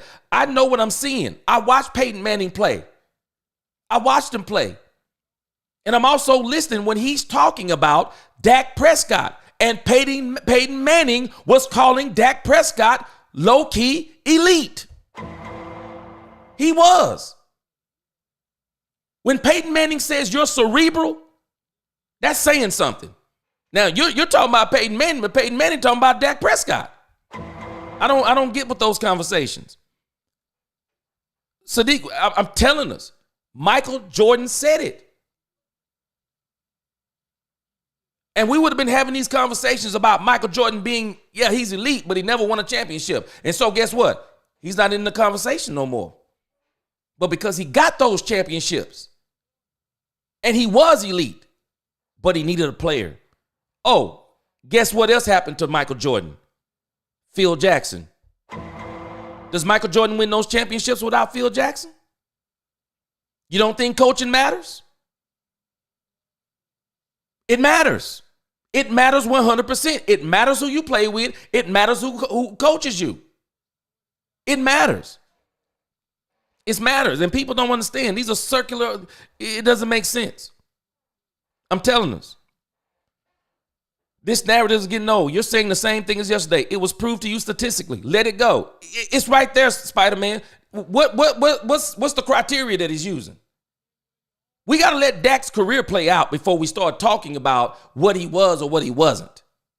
And for right now, Dak Prescott, this is the exact problem that I have with this issue of what Trevon Diggs and Micah Parsons did. Because I understand that they're saying, if we're talking about right now, this season, if Dak Prescott is top 10, Dak Prescott will tell you himself he's not quite playing up to his own standard. That's a fact. But if we're going to say that, then we still need to be smart enough to say, We're biased towards Dak Prescott. He's our quarterback. He's number one in our eyes. Everyone outside of Dak Prescott, here's our top 5. They're too dumb to do that. And that's one of the problems with this team. It's almost like, other than Dak Prescott, it's every man for himself. They're too dumb to even think that smart. I'm telling us, George Boney says Dak elite, stop it. Well, you look at his numbers. You look at his win percentage. The only knock on Dak Prescott is his playoff record. Well, what would they been saying about Peyton Manning right now? Because it would have been the same playoff record. Lamar Jackson, everyone says he's elite, right? What's his playoff record? Same as Dak Prescott's. That may change this year. And we don't even know, because I still think the Cowboys can make the playoffs. Call me delusional on that. But I think they can make the playoffs easy. Easy. I think they can make the playoffs. I want y'all to see this. If y'all can catch us on the replay, I mean, hey, we're not on a time limit. But I do got to get downstairs to my wife, but I'm going to do this part right here. I like talking with y'all. I want you to see something that Mike Fisher wrote. No, Anthony Koss wrote this. Okay. But this is for the Athlon. Watch this. 2 issues is Dak Prescott not ranked top 10 quarterback by Micah Parsons and Trevon Diggs. Dak Prescott and the Dallas Cowboys are looking to get back on the winning track, but Micah Parsons and Trevon Diggs' quarterback rankings have added more drama amid the process. Y'all see the problem? They're absolutely dumb. I'm glad you're still in here, Niecy. They're absolutely dumb. They have created more drama in Dallas. More drama. This team didn't need any of this. It says very often the profile of the Dallas Cowboys get their most notable players into trouble, even on the simplest of actions. A conversation between Micah Parsons and Trevon Diggs did just that this week. The Cowboys' 2 defensive stars discussed the top quarterbacks in the NFL on this week's episode of The Edge with Micah Parsons, while listing out their own potential top 5 and top 10 nominees. They left out a key name off the list, going as far as mentioning division rivals in Washington Commanders quarterback Jaden Daniels and Philadelphia Eagles quarterback Jalen Hurts. They left Dak Prescott off that conversation. How crazy is this? How stupidly crazy is this? Watch this next part. That admission has some up in arms about the betrayal of the teammate. However, in context, now that's what I mentioned today in my video I'm going to release later on tonight. In context, has little to do with their leader and more about the quarterback landscape in the NFL and other issues too. Watch this. For Prescott, number 1, he likely has not met his own standards either. Dak will be the first to tell you. Just in the Cowboys' last 3 games, he has accounted for 7 turnovers, including 6 interceptions. So maybe it's simply true, love you, no hard feelings. But at this moment, Dak's name doesn't jump to the head of the class in anybody's mind. That type of play is not becoming of a top 10 quarterback, much less the highest paid player in the league. But the question now becomes whether or not Prescott can force himself into that conversation in the second half of the season. Much of the circumstances around Prescott have not been fair. He has received little to no support from his run game. His offensive line has struggled, and his receivers are not creating enough separation. Now, you see how people talk out of both sides of their mouth? His play is not becoming of a top 10 quarterback. So wait a minute. So you're telling me that a top 10 quarterback with poor coaching, poor play design, no line, no running game, no wide receivers getting separation, because he's elite, he's supposed to overcome that. Miss me. Patrick Mahomes hadn't been able to do it either. That's why he's not having the best season. These conditions are altogether the opposite of the ideal for a quarterback navigating a slump, but they are not likely to improve either. I wonder why. Because the situation around him, they're saying, is not going to improve. They say since much of the Cowboys' adversity rests outside of his control. Are we seeing this? You see how we talk out of both sides of our mouth? He's not a top 10 quarterback, but what the situation is he's in, it's not conducive of a top 10 quarterback. Which one is it? Is he not top 10, or is the situation prevents him from being top 10? Which one is it? You see how we talk out of both sides of our mouth? He's not elite, but he doesn't have talent around him. Which one is it? Does he have talent and he's fumbling the talent, or he has no talent and he's not able to overcome all of the adversity? They're saying it best. It's not in his control. All he can control is himself. And that's why I said, Dak, don't throw no more interceptions. You try to keep this game close as you can, and you get an opportunity to win it, you win it. Prescott must become a master of the things within his grasp. Is that not what I said? That means minimizing gambles, trusting his quick delivery rather than waiting for a perfect window. I've said this. It's good to read it, but I've been saying these same things. Look at this. While it may not guarantee an overall improvement for the Cowboys, Prescott's individual game will take strides forward. If Dallas's best player is playing his best ball, that is when this team will have their best chance. I wonder why they're saying that. It's amazing that there are many people out there who truly recognize that Dak Prescott is a top 5 quarterback in this league. That's why they're expecting so much from him. Because why would you expect so much from someone who you're saying is not elite? He's not top 5. He's not top 10. You don't expect that unless you know he can do it. Perhaps Prescott can start this weekend against the Atlanta Falcons. A strong reminder would be a good way to make his teammates revisit their rankings, which brings us to issue number 2. We hate to come across as haughty and stuffy, Big J journalists, but there are real pitfalls in doing a live broadcast without doing some old-fashioned preparation. It would have been easy with a moment of forethought to announce our top 10 doesn't include Dak because we're biased towards him, so this is the outside of Dak top 10, but alas, no.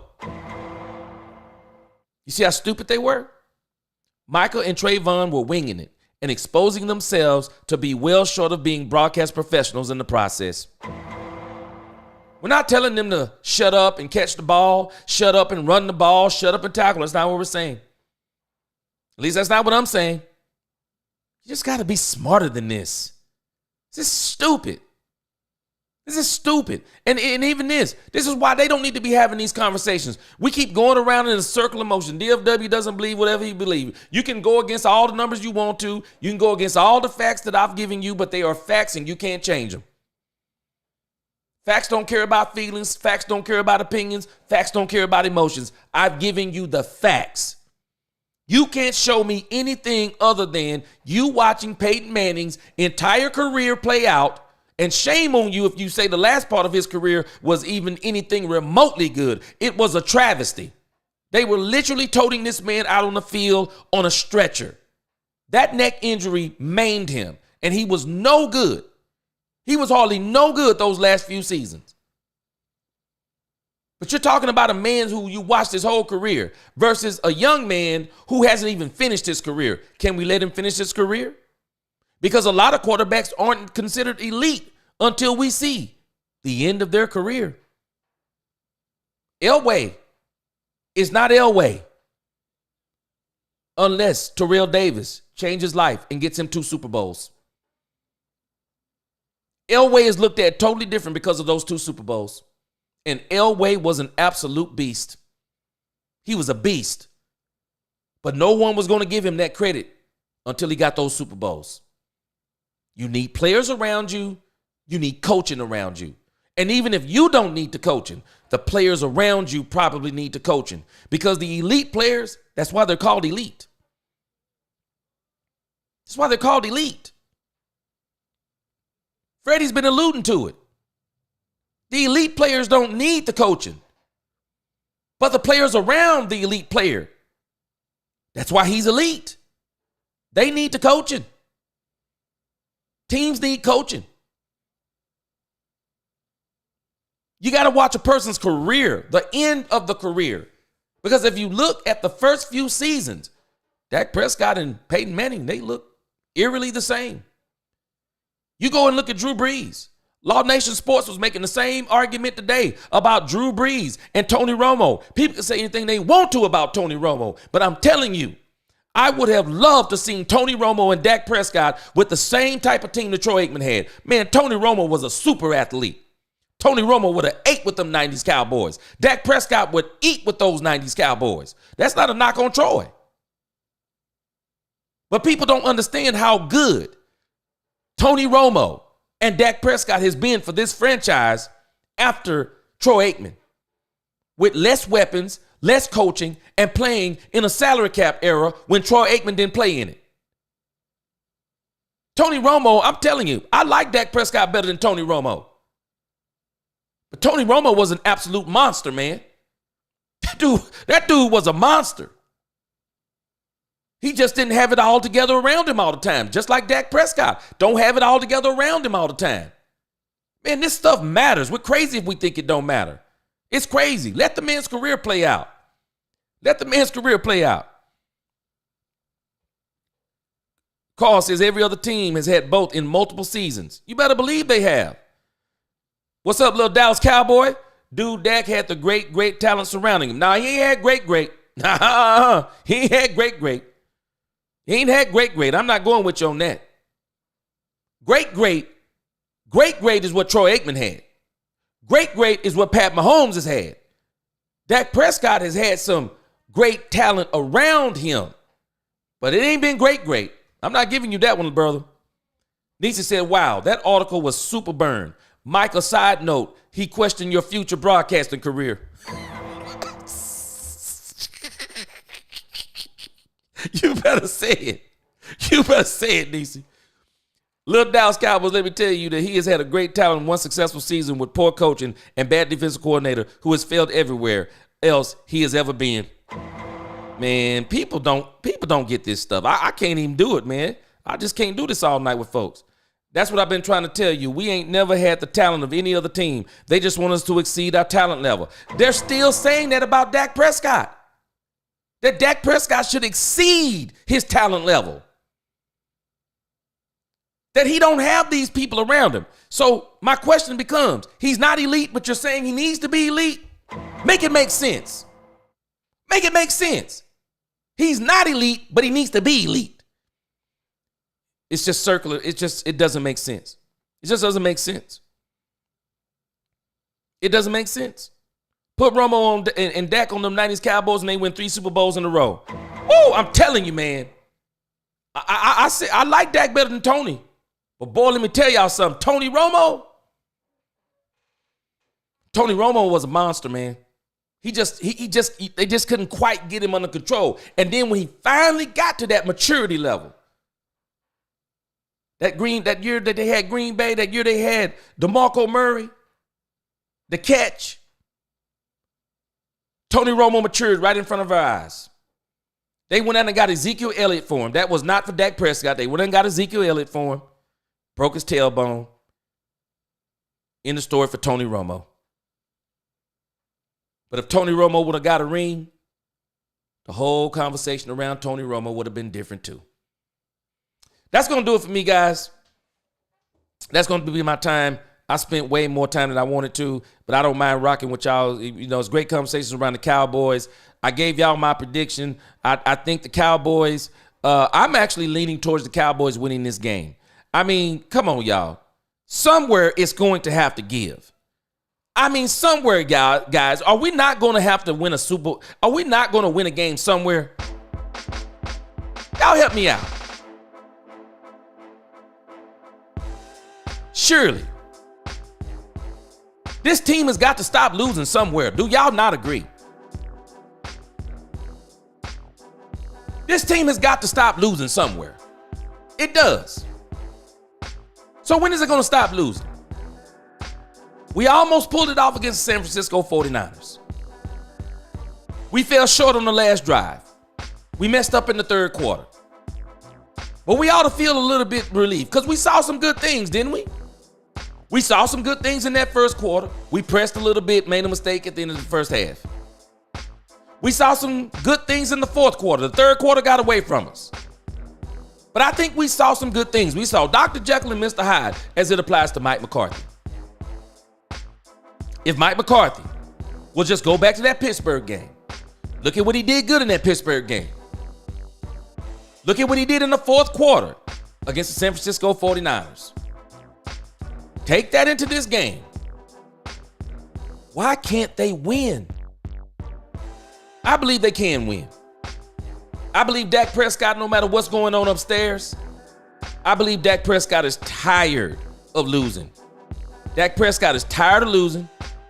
He's tired of people talking. Dak Prescott wants to win this game. Dak Prescott can win this game. Dak Prescott can win this game unequivocally. They could have won the last game. They can win this game. Dak Prescott can win this game. He got to go out and win it. He's got to go out and win it. And I think he's going to do it. I got confidence in Dak Prescott if I don't have confidence in anybody else. He's got his mind right. He's got his mind right. And I hope that what Trevon Diggs and Micah Parsons said about Dak Prescott, I hope he goes out there and ball out so hard that they have to come back. They have to come back and say, hold on a second. We were not trying to say that Dak is not top 10. I hope, because we don't realize just how close Dak is in these stats. Dak has one or two good games, and Dak is not only in the top 10, he's in the top 7. He's already third in yardage. He's already 10th in TDs. Dak just got to clean up a few things. No more turnovers, Dak Prescott. No more turnovers. You go out here, you take what they give you, you play within yourself, and you go out here and you get this game. Y'all all you got. You're going to have to trust some players that you don't normally trust. It can't be CD or bust. You're going to have to find other guys who are open. Reward Tolbert. Reward Tolbert for that Pittsburgh game. Mike McCarthy, run the football. Run the football 35 times minimum. Dak Prescott don't need no more than 25 throws. That's all we need, 25 throws. Run the ball. Run it 35 times. Run it 40 times. But you commit to the run. And if you do that, Dak Prescott will reward this team. This team will be rewarded with a victory. That's going to do it for me, guys. That's going to be my time. We're going to continue this discussion. I may come back on sometime tomorrow. I'll send out something to let you know. But y'all go subscribe to the channel. Hit that notification bell so you'll know when I post the next video on Let's Talk Cowboys, where we talk facts. Peace.